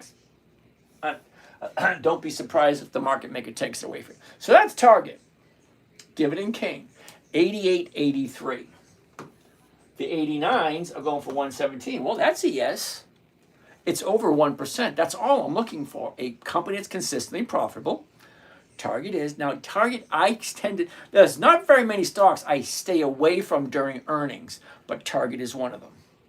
Because they're notorious for black swans. Let me show you what a black swan is. That, my friends, is a black swan. Okay, up, down, up, down, up, down, up. And look at this. From 156, drops all the way down to 120. Up, down, up. Why? See this right here, that big blue line right there? That is volume. Okay, this is notorious for 5 little words. Now, I haven't done this in a while, so let's do this just for the fun of it. I haven't done it in a while. Okay? What I want you to pay attention to is this right here. The bid and the ask. Now, usually between the bid and the ask, it's usually 1 penny, 2 pennies, 3 pennies. So let's just say 2 cents for argument's sake. Okay? Okay, right now, it's going from 88.67 to 88.79. If I showed you that numbers, you'd freak. Seriously, I would. Because 88.67 to 88.79 is 12 cents. That's 12 cents a share that the market maker puts in his pocket for every single stock that's traded. 12 cents a share. 8 million shares traded today. You want to see what that looks like? Take a look at this. 12 cents a share multiplied by how many shares was it today? 7,955,637. That's how many shares traded today. And the difference between the bid and the ask is 12 cents. This is what the market maker made today, just on target. $954,000 for one day. That's crazy. All right, you're going to like this one. Now, we're going to use 2 cents as an example, okay, because, that's just ridiculous. All right, right here. This is what we're going to look at. You ready? Okay. Down here, this blue line down here, okay, this is volume, how many shares trade on a daily basis. Now, on average, the market maker gets the difference between the bid and the ask. So during market hours, especially with a stock like this, there's usually only a 2 to 3 cent difference between the bid and the ask. Okay, so let's just use 2 cents for argument's sake, just to prove my point, and you're going to say, holy crap. Probably a better choice of words than I used. So let's take a look at the average numbers. So if I look at the average numbers right about there, okay, then that's what the average number, 8.3 million shares. On average, every single day. That's what the market maker makes. Can you imagine it? All right, hold on. Calculator. Clear. 8.3 million shares every single day, multiplied by 2 cents. Okay, so the market maker averages $166,000 a day if it's a 2 cent spread between the bid and the ask. Let's take a look at when those 5 little words come in. And I'm going to tell you what those 5 little words are in a second. Okay, that day is right here. Okay, See the big drop? This is called a black swan. From here all the way down to here. That's not what we're looking at. We're looking at this right here. This right there. The volume for that one day. And I'm going to tell you what those 5 little words are. Right there. Do you see that? 65 million. So an average of 8 million per day, on average every single day, 8 million. These 5 little words brought 65 million to the plate. So let's see what that 65 million is, and I'm going to tell you what those 5 little words are. Calculator, 65 million multiplied by, remember, 2 cents a share, 1.3. Do you see that? 1.3 million. Okay. So on an average day, the market maker makes $100,000. Well, a little over 100,000, because about 8 million shares traded. Now, this day right here, where this black swan happened, see these little right here? Okay, a little dollar sign, a little telephone, and a little light bulb. Okay, that's earnings. Earnings and dividends on that day. The 5 little words, you ready? We didn't hit our target. That's it. We didn't hit our target. 5 little words. So the market maker is in control of the one number. There's only one number. There's 5. You ready? Here we go. The opening of the day, the high of the day, the low of the day. Opening, close, high, low, and volume. It's the 5 numbers. Opening price, closing price, high of the day, low of the day, and the volume. How many shares traded? Those are the 5 numbers every single day. Now, out of those 5 numbers, only one of them is controlled by one person. Now, it's the opening price of the day. One person, and one person only, the market maker, decides what price do I open at this morning. That's the opening price of the day. The market maker makes that decision. So if he wakes up in the morning and his wife gets him a nice breakfast and whatever, you know what I mean, okay, and he's in a wicked happy mood, he's going to be happy. He's going to make that baby go up. But just think, the market maker just found out his wife's cheating on her, caught him in bed with his brother, and then all of a sudden it rains down, he gets a dent in his brand new Lamborghini, he gets to work, and he's all pissed, so now he's going to open it down. It's a little exaggerating, but you know what I mean. Only one number is controlled by one person, that's the market maker. We didn't hit our target. So the company says the market maker, those 5 little words, we didn't hit our target. Earnings, we didn't hit our target. Great, he takes that, rather than being here, he drops it all the way down to here. Now the other 4 numbers, we decide. Because once it opens, we buy because we think it's a deal, or we sell because we think we're taking profits. So the high and the low is dictated by what we do, the investors. Okay? The close is dictated by what we do, the last trade of the day. Because we're all piling in, trying to buy, sell, buy, sell, buy, sell, the last trade of the day. A person, an investor did that. The high of the day, an investor did that. The low of the day, an investor did that. The volume, all of us did that. There's only one number that's controlled by one person. That's the opening price of the day, and that's the market maker. So Target, I don't know, who wanted to look at Target? Kevsta wanted to take a look at Target. So this is all your fault, Kevsta. So Target is one of the very few companies where the market maker overreacts. We didn't hit our target. Big deal! It drops. He makes $1.3 million a day. Do you think he cares about us? Hell no.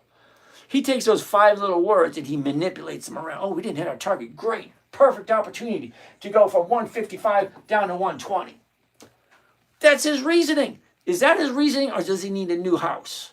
Hey, I need a new house in the Hampton. Or my house in the Hampton needs a new pool. Or my daughter just crashed my Lamborghini. I got to go buy another one. Let's do this and screw people out of all their money. Anyway, no to Target. Not this week anyway. Oh, wait a second. Let's get out of here. Get out of there. Where is Target right now? Oh, here it is right there. Okay, so there's the bottom right there. Okay, so the last 30 days would be right there. Okay, so 30 days ago, here we are right here, 97, and we drop all the way down to 86. Very slow upward trend. So yeah, the bottom was a week ago, right there. Now it's slowly going up. Don't worry, there's no earnings reports coming out, so you're not going to get a black swan anytime soon. But some companies do react crazy, really crazy. Now, when that big drop, that $30 drop came in, okay, go to Target, say, hey, when that stock dropped, did the CEO call you and say, hey, you need to do a better job because our stock dropped? Or, hey, you know what? Lay off a couple of workers. We need to we need to trim the fat a little bit because we missed our target. No. People who work at Target do their 9 to 5 day after day after day after day. It's nothing more than us investors.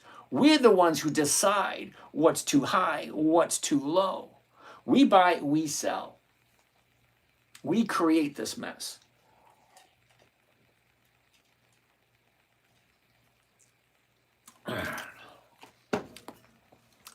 Next. All right, so that's Target. Holy cow, it's 10:30. Does that mean it's time for questions? I think it is. All right, questions. Let's get some questions here. Ask your questions today. Ask them, please, my dear. Anyway, all right, what do we got? True Talks, I like that. Way to go, Mr. Clean. Not bad. All right, so questions over here. K-View, we already did K-View. Cool beans. Screen number 1.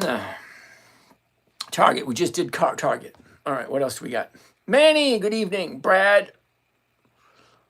Rakita. Okay. Taryn Dixon, what do you think of OKLO? Taryn, how are you today? OKLO. I'm not quite sure. OKLO.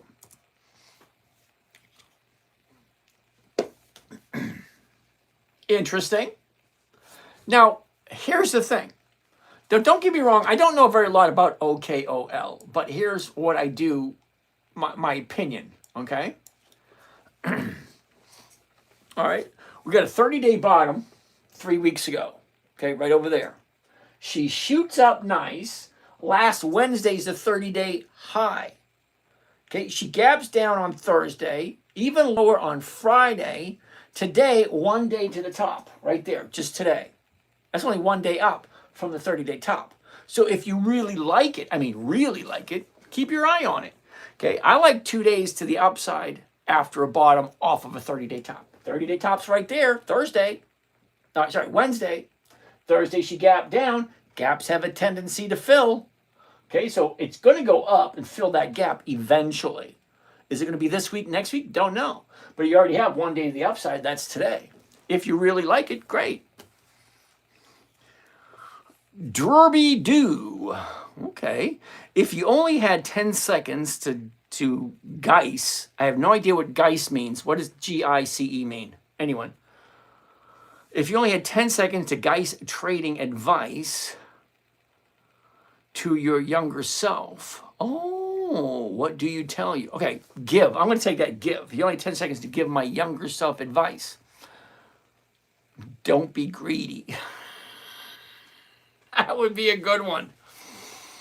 I don't know how quickly can I sell them. Okay,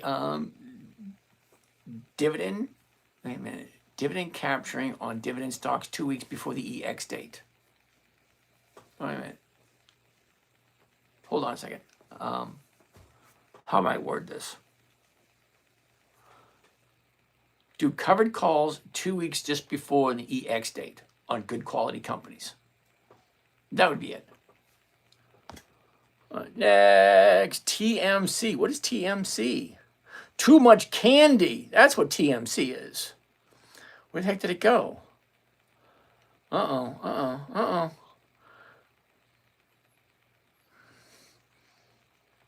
All right, we did RR already. Uh-oh. Okay, I remember that. All right, RR, blah, blah, blah. Already did that one. Did that one. TMC, too much candy. TMC. Same thing. If this thing's less than $1 8, 9 months ago, I seriously doubt it has 20 years of dividends. Sorry. Hey, Crunktoid, how you doing? Back again. Now, I remember the name Crunktoid. Where is it? Where is it going? Do I like it? Well, yeah, it sounds kind of like what I would say. TEM. What is TEM? TEM. Tempest. Cool. Now, Tempest, look at that. That looks interesting. Okay. You got your 30-day bottom, going to your 30-day top. Now it's pulling back right there Thursday. Friday's higher. Today was higher. That's 2 days to the upside if you like Tempest. I have no idea who they are. So for the fun of it, let's go to Yahoo Finance. Putting Tempest in there, TEM, to find out why I know absolutely nothing about TEM. Historical data. Okay, I want to see what the historical profits look like. Dividends only. Come on, dividends only. Dividends only. There are no dividends. See, that's why I have no idea who TEM is. See, if it doesn't have dividends, not that it's a bad thing, but how can I tell when it's going to move without having something to indicate to me every 90 days what it's going to do? Okay, so they don't have a dividend, so they don't share their profits. Well, then how am I supposed to know where the tops are, where the bottoms are, other than watching it every single day? There are certain stocks that fit exactly what it is I'm looking for. This one doesn't. It doesn't mean it's a bad stock. It doesn't mean that at all. It just doesn't fit what I want. Crunktoid, thank you for that. Josh, how you doing? Life Wanders, can you check one from your list? Dow, D-O-W, Dow.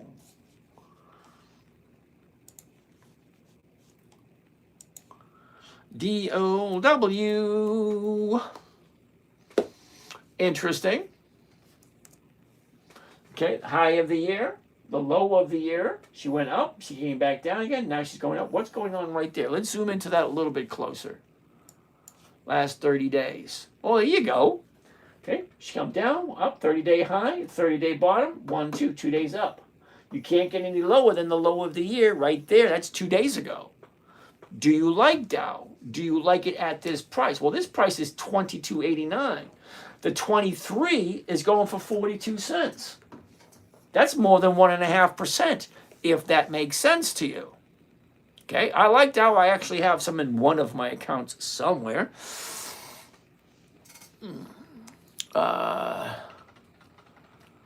Karush Dawheats. Okay, thank you, Dawheats. The Edge, good evening. Life Wonders, thank you. Karush, I just signed up for your Patreon membership. When I get an email for tomorrow trading day? Tonight. Okay, as soon as I'm done here, I'm going to send out the invite for tomorrow morning. So you should get it tomorrow morning. You should get it tonight. H, telling my kid this man is Tony Hawk. Well, that's the silliest thing you could possibly do. Because what I'm thinking here, okay, if your kids, depending what age they are, okay, now if your kids are in their 30s or 40s, they'll know who Tony Hawk is. But if your kids are under 20, they'll have no clue who Tony Hawk is. But I appreciate that, though. Thank you. Karush, I just signed up, got that one. Karush, thank you. Darren Dixon, thank you. Karush, I just signed up here. I got that one. Dude, you don't have to tell me once. Marianne, and am I rich? Yeah, Marianne, that's an inappropriate question to ask. But yes, thank you for asking. Okay, what do you think of Apple? I love Apple. It's just not the right time to buy Apple. Not for me anyway. Okay, who's the market maker? Alex, that's a good question. The market maker is different. Each stock has its own market maker. And some stocks have more than one market maker. Is that like a whale? Not necessarily so. Truist, good value. Okay, Buddy Mitchell, you actually got to give me the ticker symbol for that. Okay, because I have no idea who it is. Is Tesla too high to buy now? Now, see, user 82184745, yeah, whatever. What were your parents smoking when they named you that? Anyway, TSLA.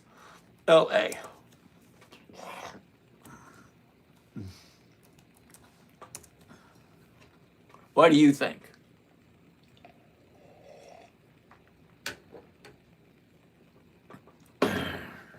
Okay. Here's Tesla. A year ago. She drops, shoots up like a rocket. Sinks like a broken rocket. Goes up, goes down, goes up. Look, it's right now, it's the high.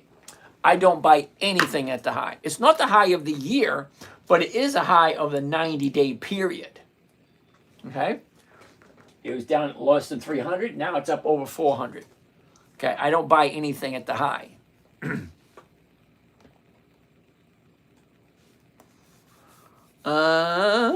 Thawkins. Ooh, back again. I remember that name. If you had Zim at 19, what option would you sell? The 19. That's a crazy one, isn't it? If I bought it at 19, I'm going to sell it at 19. What is Zim at?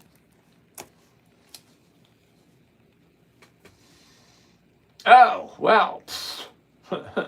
If I had it at 19, it hasn't been 19 for, oh my God, since May. Last time it was at 19 was in May. Okay, now it's down to 13. Well, I'd seriously think, if it was me, I'd seriously thinking of dollar cost averaging. Because if you dollar cost average, if you're at 19 and it's at 13, first of all, I wait for it to finish dropping. Okay, number one.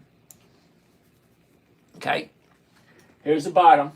Shoots up, now it's dropping. First of all, I'd wait for it to drop and finish dropping, turn around, and start going back up. Then I would dollar cost average, and then from there I would sell covered calls that are closest to my new what do you call it? Dollar cost average price. That's just my thought.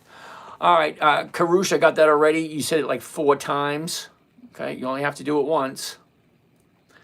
We did that one. Truist, we did that one. LIDR. David, what is LIDR?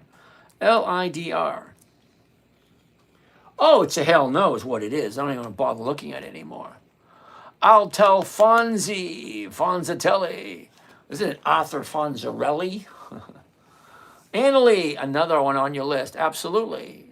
Walmart. Oh, there goes TFC. When you're in the money and you roll forward, what strike price do you like to do? Mike Sweeney, it's always going to be a balancing act. The question is going to be, what did I buy it for? What strike price did I sell? What did I collect? Where is it now? Where is it going? What does it mean? Okay, what you bought it at never changes. That's the price. That's your entry price. Okay, the price you paid for your ticket when you jumped on the merry-go-round. That's what it is. Okay, so whatever you paid for it, that's your entry price. Now, you can change the strike price to sell a covered call again at any time you want. You can go higher, you can lower. As long as you own that stock, you can do whatever you want with it. As the stock price goes up and down and fluctuates, it's going to change your question. And it's going to change the way you look at it. Okay, so Buddy wants to take a look at Truist, TRF. No, TFC.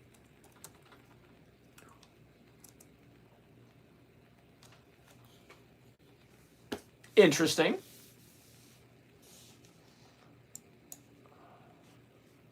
Okay, so you get your 30-day high at 47.50, drops down to 44, shoots back up to 47.25, and now it's down to here. That looks a mess. I wouldn't do anything until you get a more clearer picture of what's going on with it. Wealth Now. Wealth Now asked me something earlier. WMT, Wally World. What's going on with Wally World? Leveling out. Look at this. 30 days ago, we're down 95. Shoots up to 106. That's $20. No, wait a minute. 96 to 106. That's only $10. It's a 10% jump. Comes back. Now she's going sideways. Okay, if you like Walmart. KD Van wants to take a look at Gap. GAP. I think I have some Gap. Ooh, I think I do. It don't look good. Okay, so a year ago, gaps at 70, what was that, 22?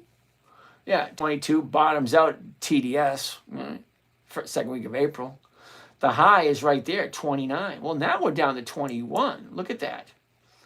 30 days ago, right there. Okay, 30 days ago. Jumps up, drops down, new bottom right here. I just sit and wait to find the new bottom. Might be tomorrow, might be the next day, might be the day after. But I like once it hits the bottom, which could be today, could be, don't know until tomorrow. Because tomorrow we'll have something to compare it to. So it's either going to be high or low tomorrow. All right. Can you tell me what you think about C3AI? Never heard of it. What do you do tax-wise as a trader? Ooh, that's a good question. Tax-wise as a trader. Well, my trades are all in a corporation. Corporation is incorporated in Delaware, which there's no corporate income taxes. Isn't that nice? And then I trade out of Florida, which there's no personal income tax. There you go. Okay, now I'm talking about federal. Okay, no state, no federal. Okay, you didn't hear this from me, but you can take a look at that book. Go chat GPT and see in the book, in the IRS code book, how many times does the word mandatory show up? That's a question for you. How many times does the word mandatory taxation show up? Then go in, ask ChatGPT the almost exact same question, except how many times does it say voluntary in the tax book? And then ask them, what's the exact phrasing or what exact, what page, and I forget what they call them, code number or whatever it is, that specifically says any amount of money paid to the IRS is to be considered as a gift. Look it up. It's in that book. Now, I got that information from someone else who actually took a picture of the page and book and all the code numbers that went with it. And he circled it right there, highlighted it. Any money paid to the IRS is to be considered as a gift. Okay? You know what I'm going to do one of these days? I'm going to take one section, I'm going to pick one page on my website, all about taxes and different people who have different things to say about taxes. And number one is, okay, taxes are voluntary.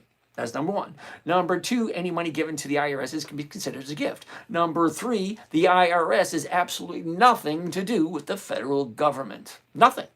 Okay? When they say the law says, you know, whatever code was that, the 16th or the 14th, whatever it is, enabled the Congress to enable taxation among the citizens.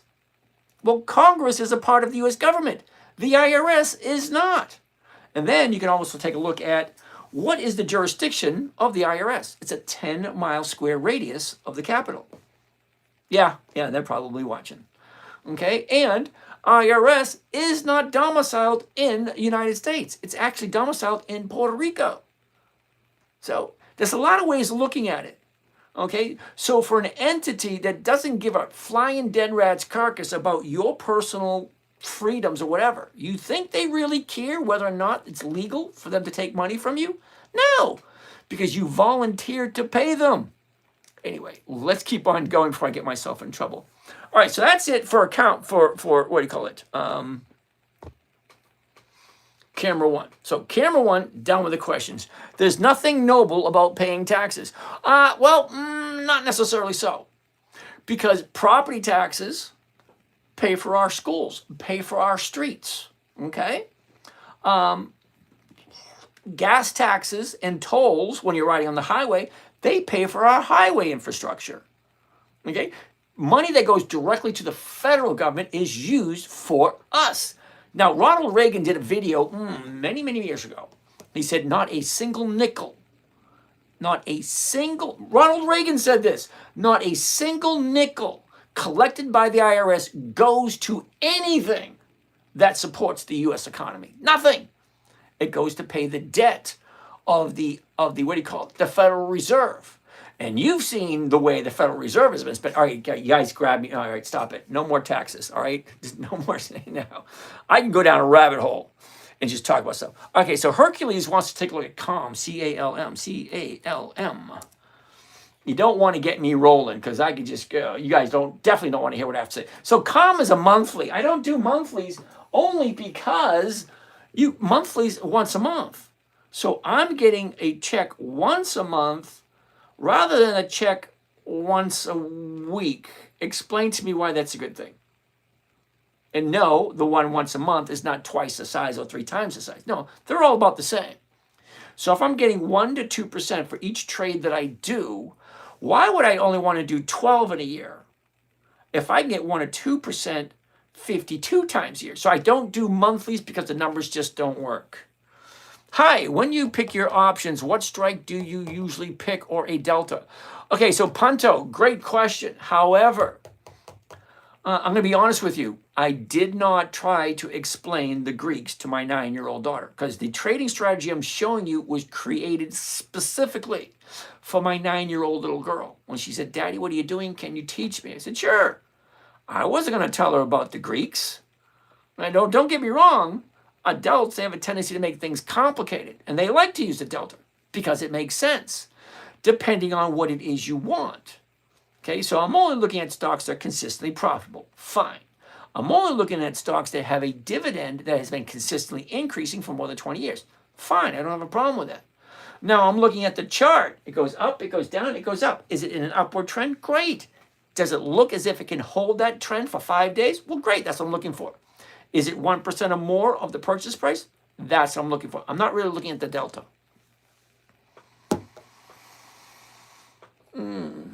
Hey, Lothar. Okay, yep, I'm going to agree with you. Thank you, thank you, thank you. All right, so hopefully, Punto, that answered that question. Tom Frederick is reviewing like he's doing tonight. Okay. Cinders, yep, okay, whatever, thanks. Okay, Cinders. Caden, okay. Hercules, where I looked at CALM, Odom, how are we doing? Calvin Hill, how are you today? CXX. What is CXS? Paul, CXS. There are no options on CXS, so that's going to be a no. Sorry. Hey, 86. 86 is in the house. Moderator blocked the page. Oh, no. Solid Shadow, how's it going? Annie! How are you doing, Miss Annie? Thank you for that, Miss Annie. That's very nice of you. What software are you using, if you don't mind me asking? Annie, this is called, let's do back to this so you can look at better. This is called Think or Swim, and it's offered through Charles Schwab. Okay, I don't get any credit for it. I don't get any kickbacks. I don't get any affiliate commission. I get nothing. Not even a Christmas card saying thank you for showing thousands upon thousands of people our software. Nothing. I get nothing. But I do. I like it because it shows me everything that I want. Ooh, all right, next. Olivia, that is so sweet. Thank you, Miss Olivia. YTBE. Okay, Annie, I don't think he sees TikTok's comments. All right, Signy. Is that Signy Ethiopian? Okay. Yeah, I do see all the comments. I just stop them and I scroll through them as I can get to them. So I'm done with screen 6, screen 5, screen 4, screen 1. So I got screen 2 and screen 3 to go through before 11 o'clock. So I do try to look at all of them. Leanne! Oh, Leanne is sad. I'm sorry about that, Leanne. How can we cheer you up? Yes, logo looks Schwab's Think or Swim. All right, there you go. Okay, Hercules, where I looked at that one. Can you look at UPS? UPS. Who said that one? Just Jack. Hey, Just Jack 48. All right, that's the wrong one. UPS. Interesting.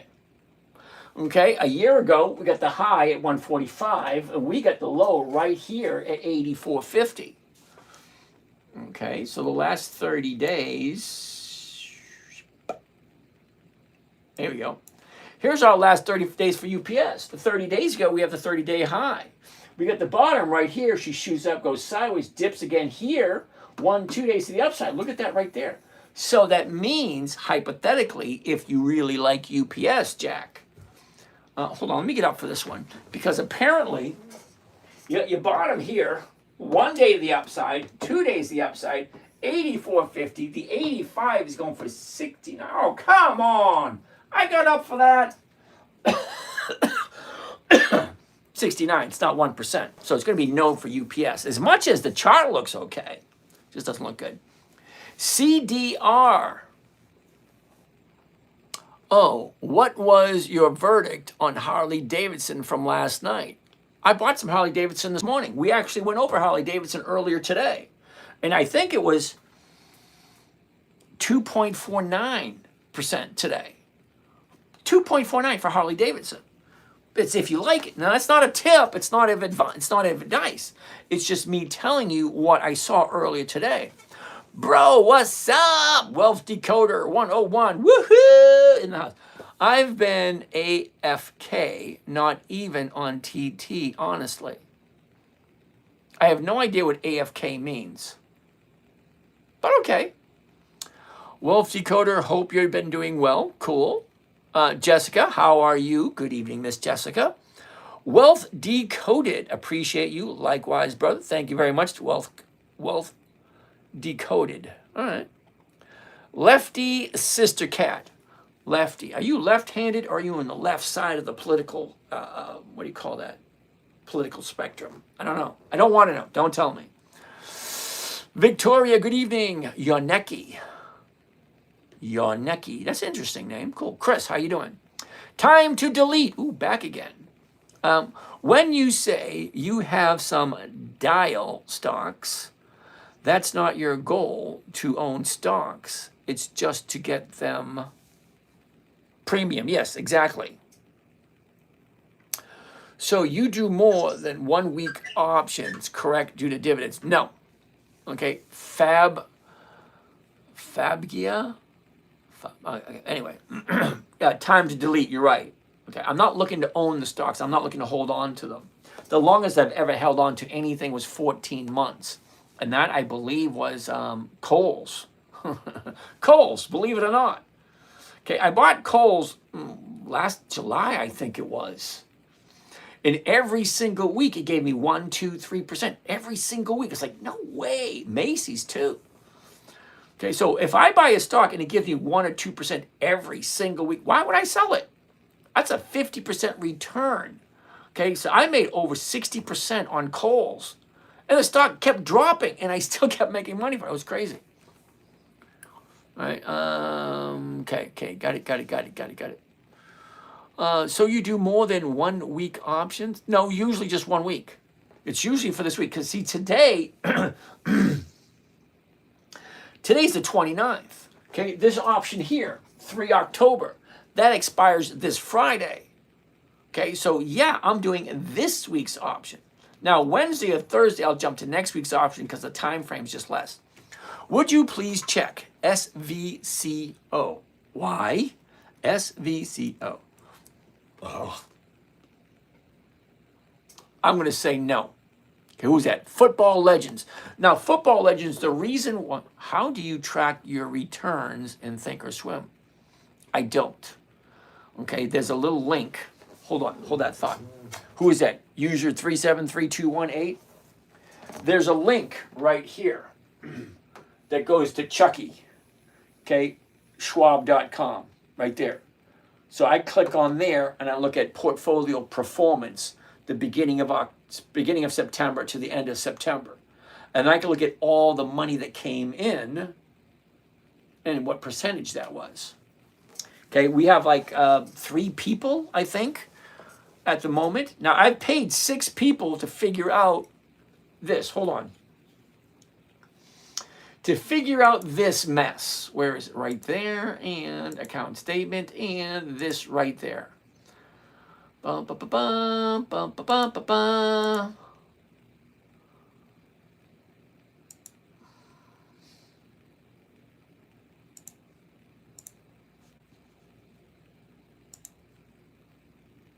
go. Okay, you see that crap right there? That is called the cash sweep vehicle. Every single trade that's going right there, all that crap. Okay, here's all the fees. Here's some more fees. Here's the profit and losses. And here is the outstanding balance. Now, I paid 6 people already to try to figure this mess out. Okay, anything that goes to TSLL, I want in one little category. Okay, I buy a stock, great. What did I buy it for? What profits came in, what dividends came in, what premiums came in, all on that one stock. But no, think or swim, and Chucky takes all the money that I make and throws it into one little basket. Well, how the hell am I supposed to know what I make off of each one? You want me to do it by hand? Do you see this crap? This is not even 30 days. You try doing that on 7 different accounts for the whole year. Yeah, no thanks. I paid 6 people to do it. No one has come up with a spreadsheet that can calculate all that crap as of yet. But we got 3 more people actually working on it.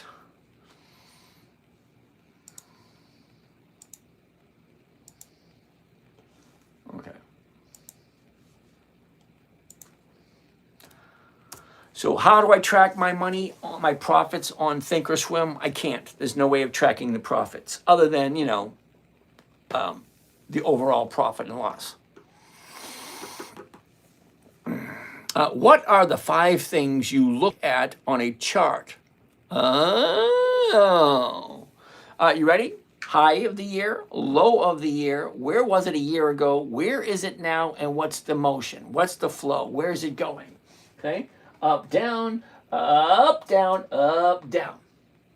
Simple. IRS code book. Yep. Tim or Scametti.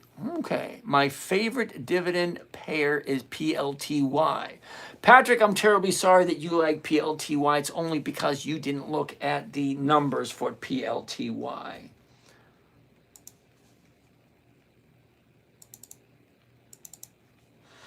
PLTY. All right. Come on. Maximum. All right. Who said PLTY? Who was that? Patrick Brennan Jr. Okay, Patrick Brennan Jr. Okay, what I don't like about PLTY. Okay. I want to look at every single dividend PLTY has paid. And guess what? This thing's not even 2 years old. So I honestly don't know what you're talking about when you say my favorite dividend payer is PLTY. The very first dividend they paid was November 2024. That's not even a year ago. This thing is what, 10 months old, and you think this is the best dividend payer there is? Dude, it's only 24, it's not even a year old. You're giving the keys to your Lamborghini to a 1-year-old. You're giving your money to something. It's not even a year old, dude. Anyway, I'm not even gonna talk to you. Okay? I like companies that have been consistently profitable for 2 decades. That's 20 years. Not one. This is not even 1 year old, dude. Not even 1 year. Opinion on SKYT. What the hell is SKYT? SKYT. Skywater Technologies. Interesting. I'm going to say no only because, all right, you got your bottom right here in April at $6. It shoots up to 18. That's a 200% increase. 200% increase. Why the hell are you buying it at the high? It makes no sense at all. Unless there's something you know that we don't know. Okay, when a stock goes from $6 to 18, most people take their profit. That's a 200% profit. Iris Codebook, Football Legends. Would you please check out SVCO? What the hell is that? SVCO. That's a hell no. No dividends. No options. No thank you. Okay? I can only make money off of that by staring at it every day. And that just ain't going to happen.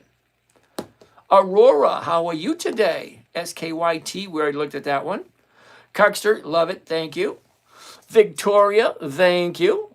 Keep on keeping on. What do we got? Kodiak Trader, how are you today? Look in. For what? Oh, Okay.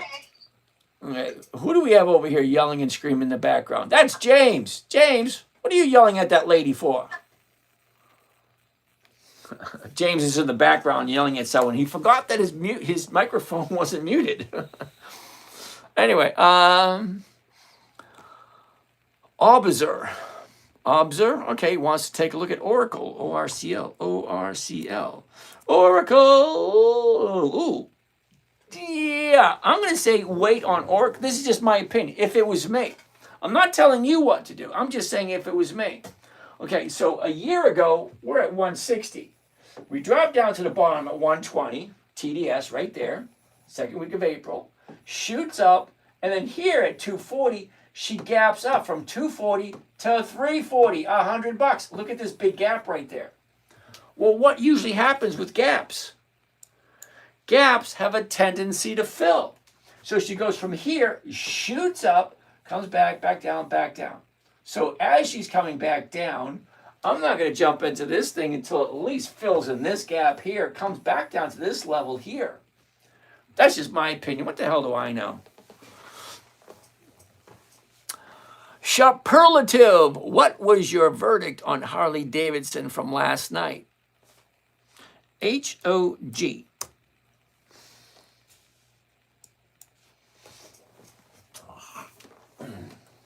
Where's 30 days? 30 days. Right there.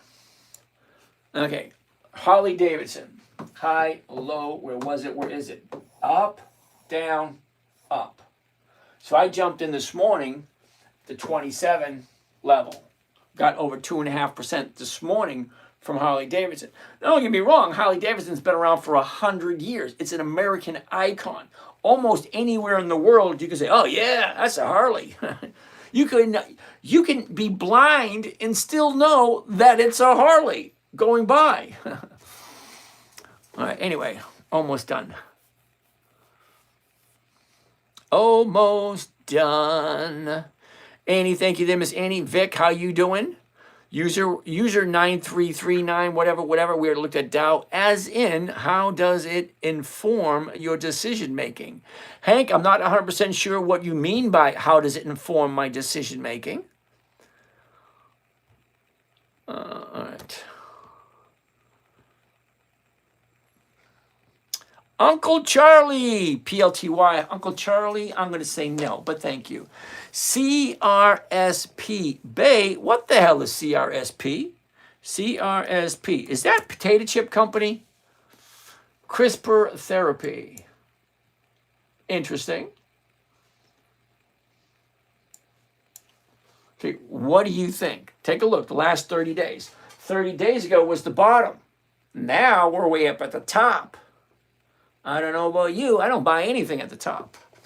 Superlative, very nice. Okay, Monkey Man. I don't know why you don't like the wheel. Selling puts is synthetically the same as a covered call. Monkey Man, you're absolutely 100% correct. You are. I'm agreeing with you. I see, this is what bothers me about some people, is I'm agreeing with you 100% correct. However, you're missing a few keys to what I am teaching for free. Number one, it was created for a 9-year-old little girl. So me trying to explain the wheel strategy and put options to a 9-year-old, yeah, no thank you. Okay? I love my daughter. I really do. Okay? But trying to explain to her puts and how they work, no, most adults get confused with puts. So no, I'm not going to try to explain to a 9-year-old. It's simpler and easier just for one trading strategy and one trading strategy only.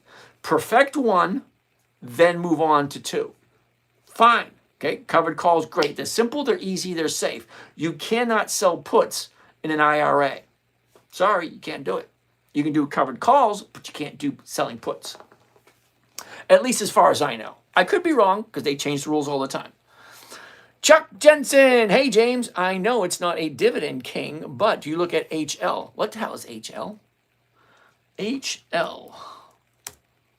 Hell no. Come on, dude. Why are we looking at something at the high of the year? It was at 450. It jumps up. There's the 100%. 150% this thing goes up. It's at the high. Why are we looking at it? Seriously. There's no buying opportunity there. Unless you want to buy puts and make this thing. Yeah, no. Sorry. Sweet Den. Hi, James. You know what? Thank you. Charlotte. Hello.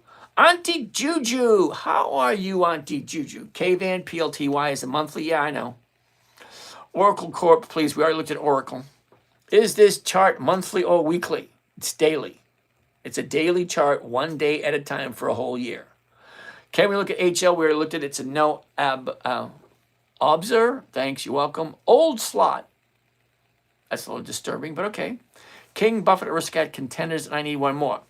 Dividend Kings, Dividend Aristocrats, Dividend Champions, Dividend Contenders, Warren Buffett list. You almost got it.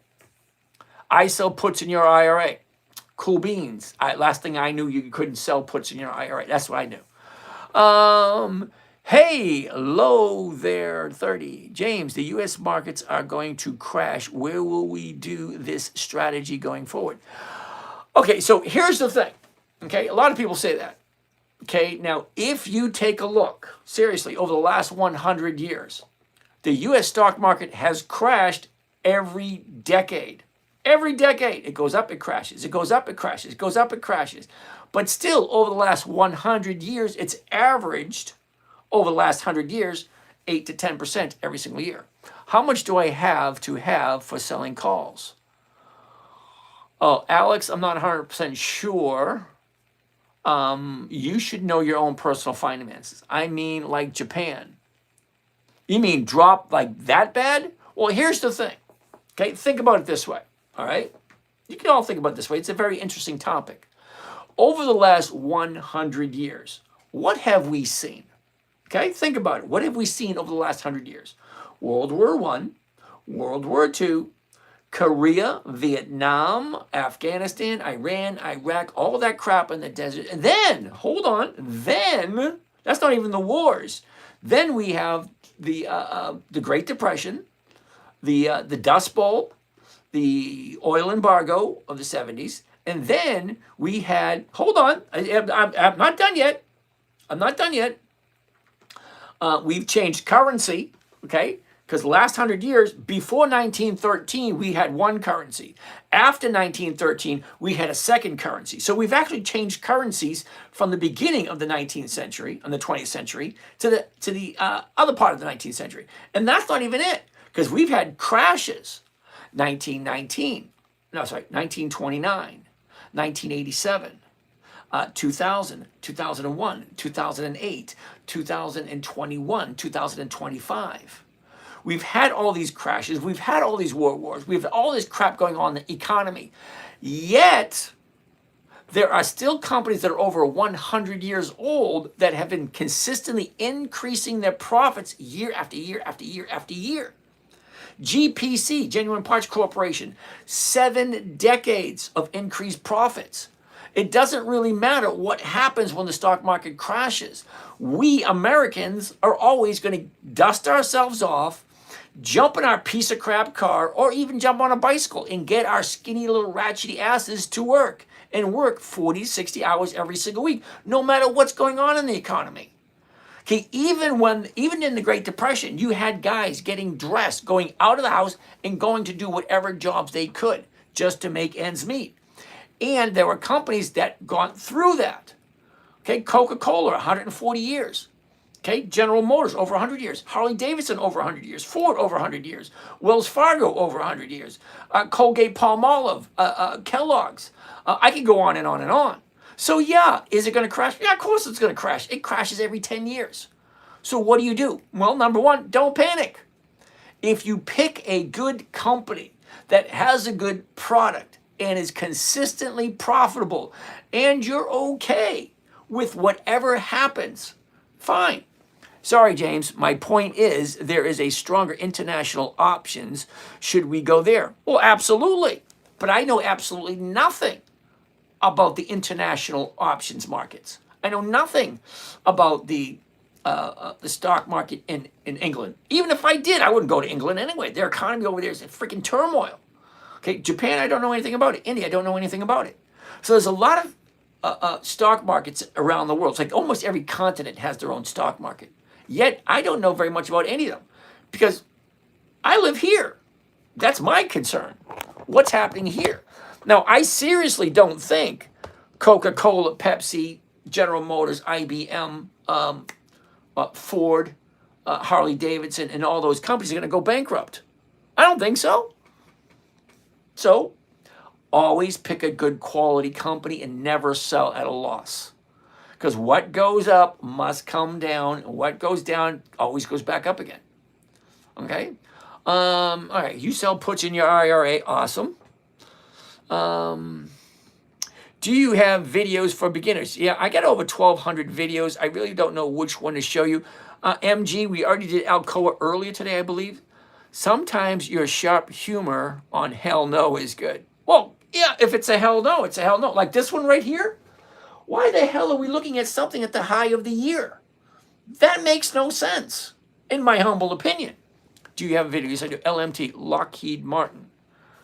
LMT. Now, don't get me wrong. I like Lockheed Martin, but look at this.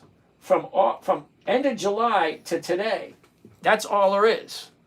Okay, so from here to here, what makes you think that is a good buy? Think about it. The bottom is here, 407, jumps up to 491. That's $90.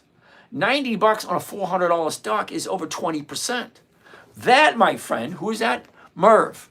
Merv, this from here to here is 20% increase.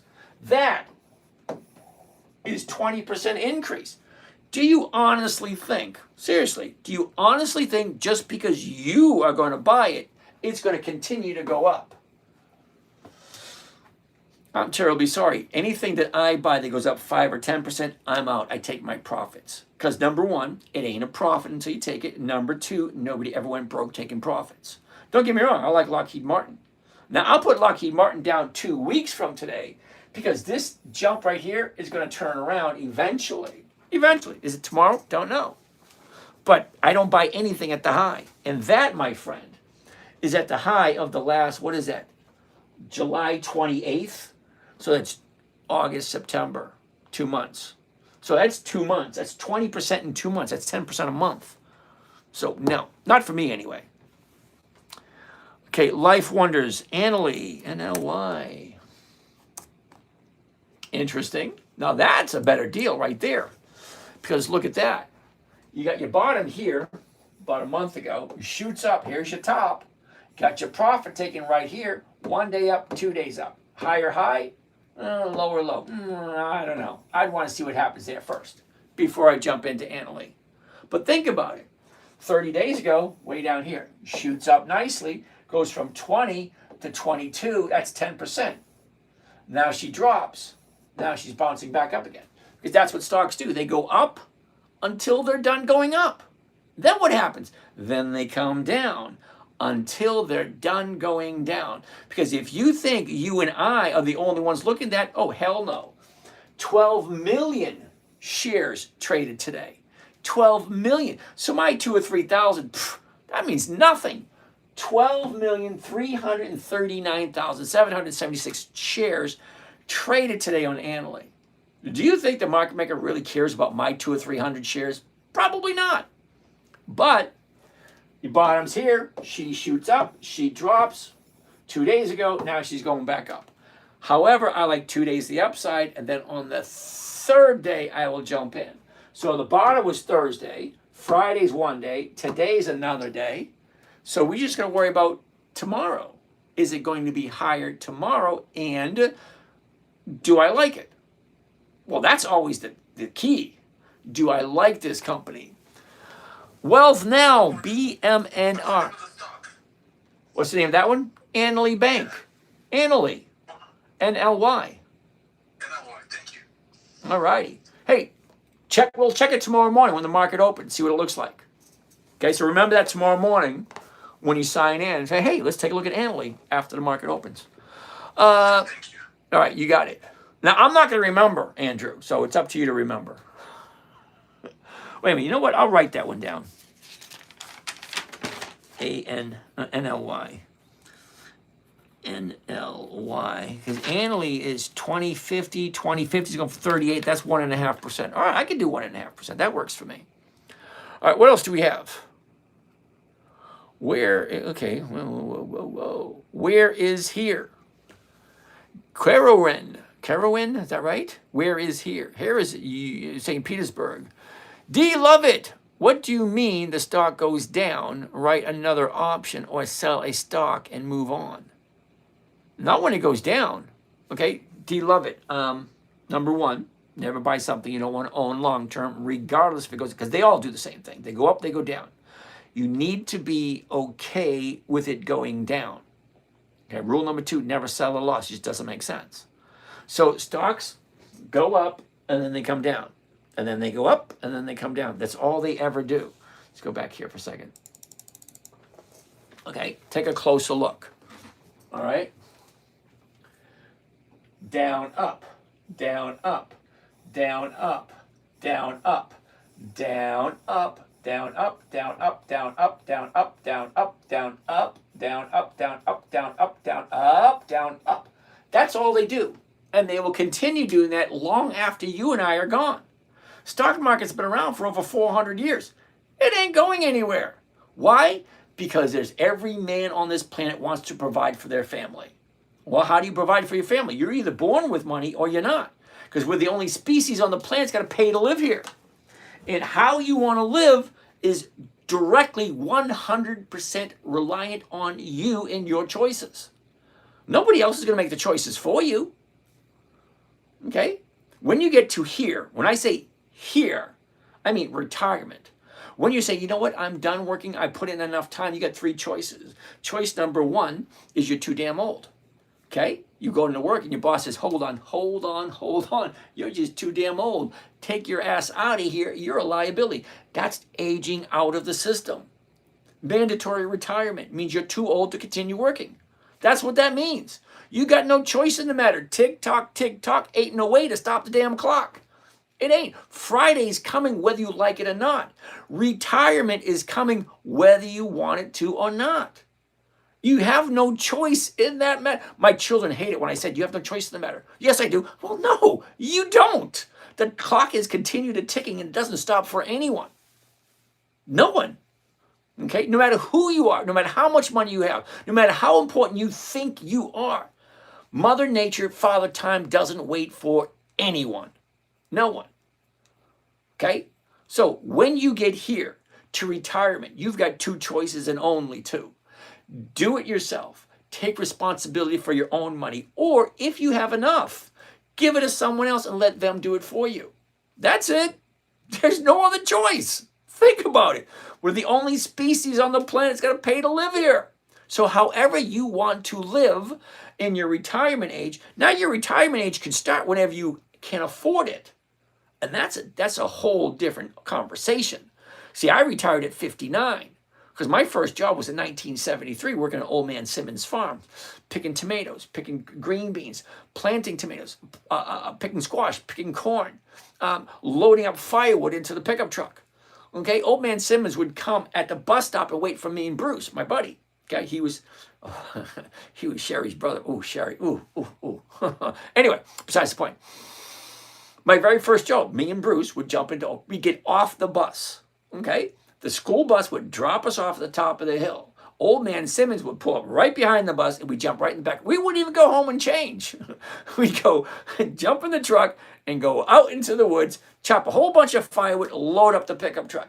1973 was my first job. $5 for the day. Okay, we'd get up at 7 o'clock in the morning when the sun got up. This is what farmers do. Wake your ass up as soon as the sun gets up. Bring you home as soon as it's dark. You work an 8 to 10 hour day and we got $20 to work a whole damn day, all day long. And what was I, 9, 10 years old? It was perfectly acceptable in the 70s. Anyway, D, love it. Okay, all right. Okay, what do you do when a stock goes down? Well, you have a couple of choices because stocks always go down. Okay, if stock goes down, you have a couple of choices. One, you can dollar cost average. Two, you can sell a covered call for less than what you paid for it. But always be careful. When you sell less than what you paid for it, you have the risk of the stock bouncing up and going through that. But you can roll forward so you don't have to lose. There's always ways out of almost every situation. I say almost every situation because I think I may have met my match with a situation that I've got myself into. It's like, I've got to figure out how do I get out of this one without putting more money in and without taking a loss. I hate taking losses. I got 4 losses this year. Okay, we're into October in 2 days. Okay, that'd be month number 10. I got 4 losses so far this year. Over 1,500 trades so far this year, and I got 4 losses. I think that's pretty damn good. CRWD, Cheddar Bread 12. CRWD, that sounds familiar. CRWD, Crowd Strike. I have no idea who they are. But they are $488 a share. All righty then. Well, let's see how many dividends do they pay. CRWD. Give it a second. You know, I'm all right. CrowdStrike Holdings dividends. Oh, so that's why I don't trade it. Besides the fact it's $488 a share, there are no dividends. Now, don't get me wrong. It might be a great company, but by not having dividends, which means sharing their profits, okay, it's fine. They can do whatever they want. See, what it does for me is like, I don't know when it's going to move because a dividend has a tendency to make the stock move just before the dividend is paid because people like to collect dividends. So if it doesn't have a dividend, how do I know when it's going to move predictably? Okay, so if I have a stock that pays a dividend and just before the dividend the stock goes up, well, that's marked on the calendar. I know exactly when to find it or where to find it.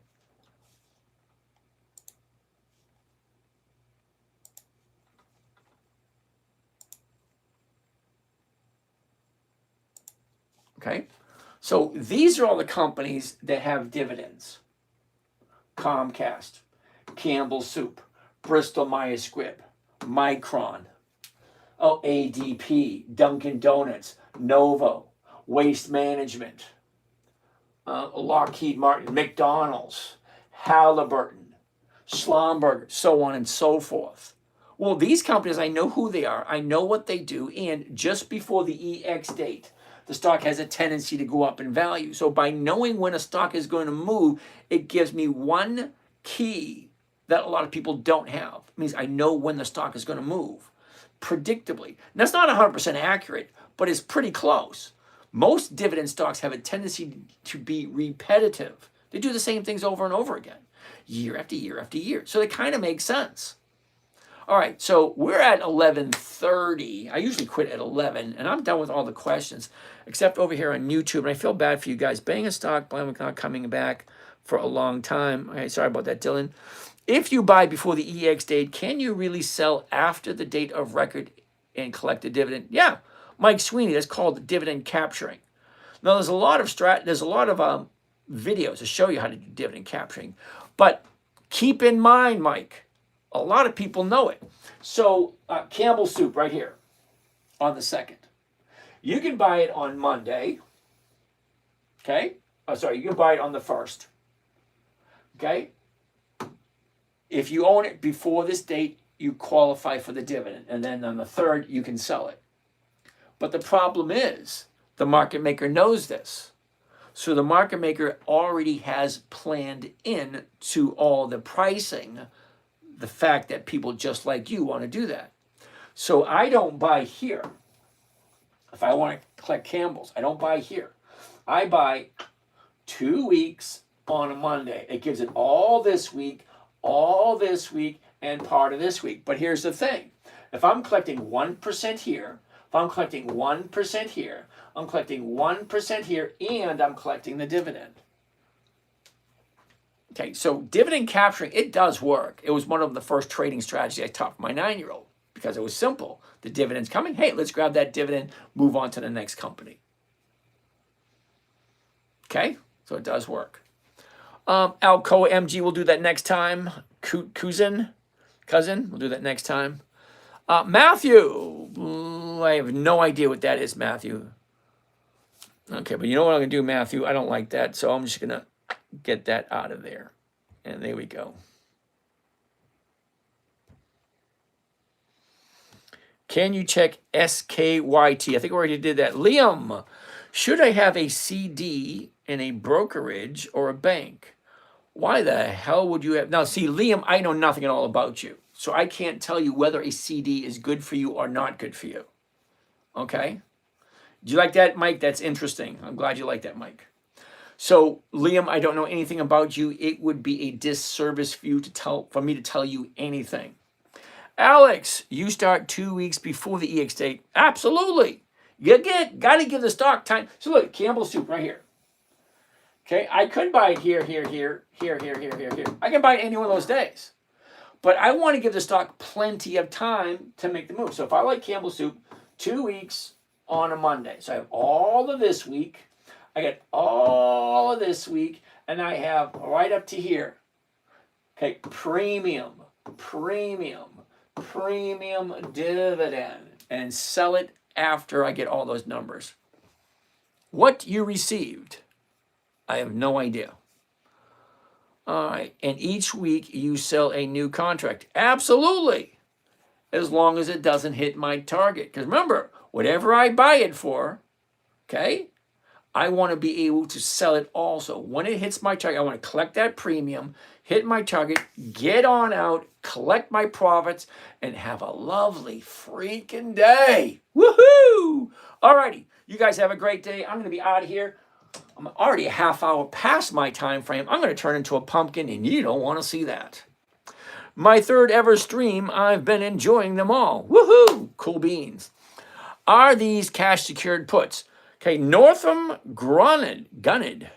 I don't teach cash secured puts. I do them, but I don't teach them here. I only give away one trading strategy. I got to draw the line somewhere. I mean, come on, you guys can understand that. I can't give away everything.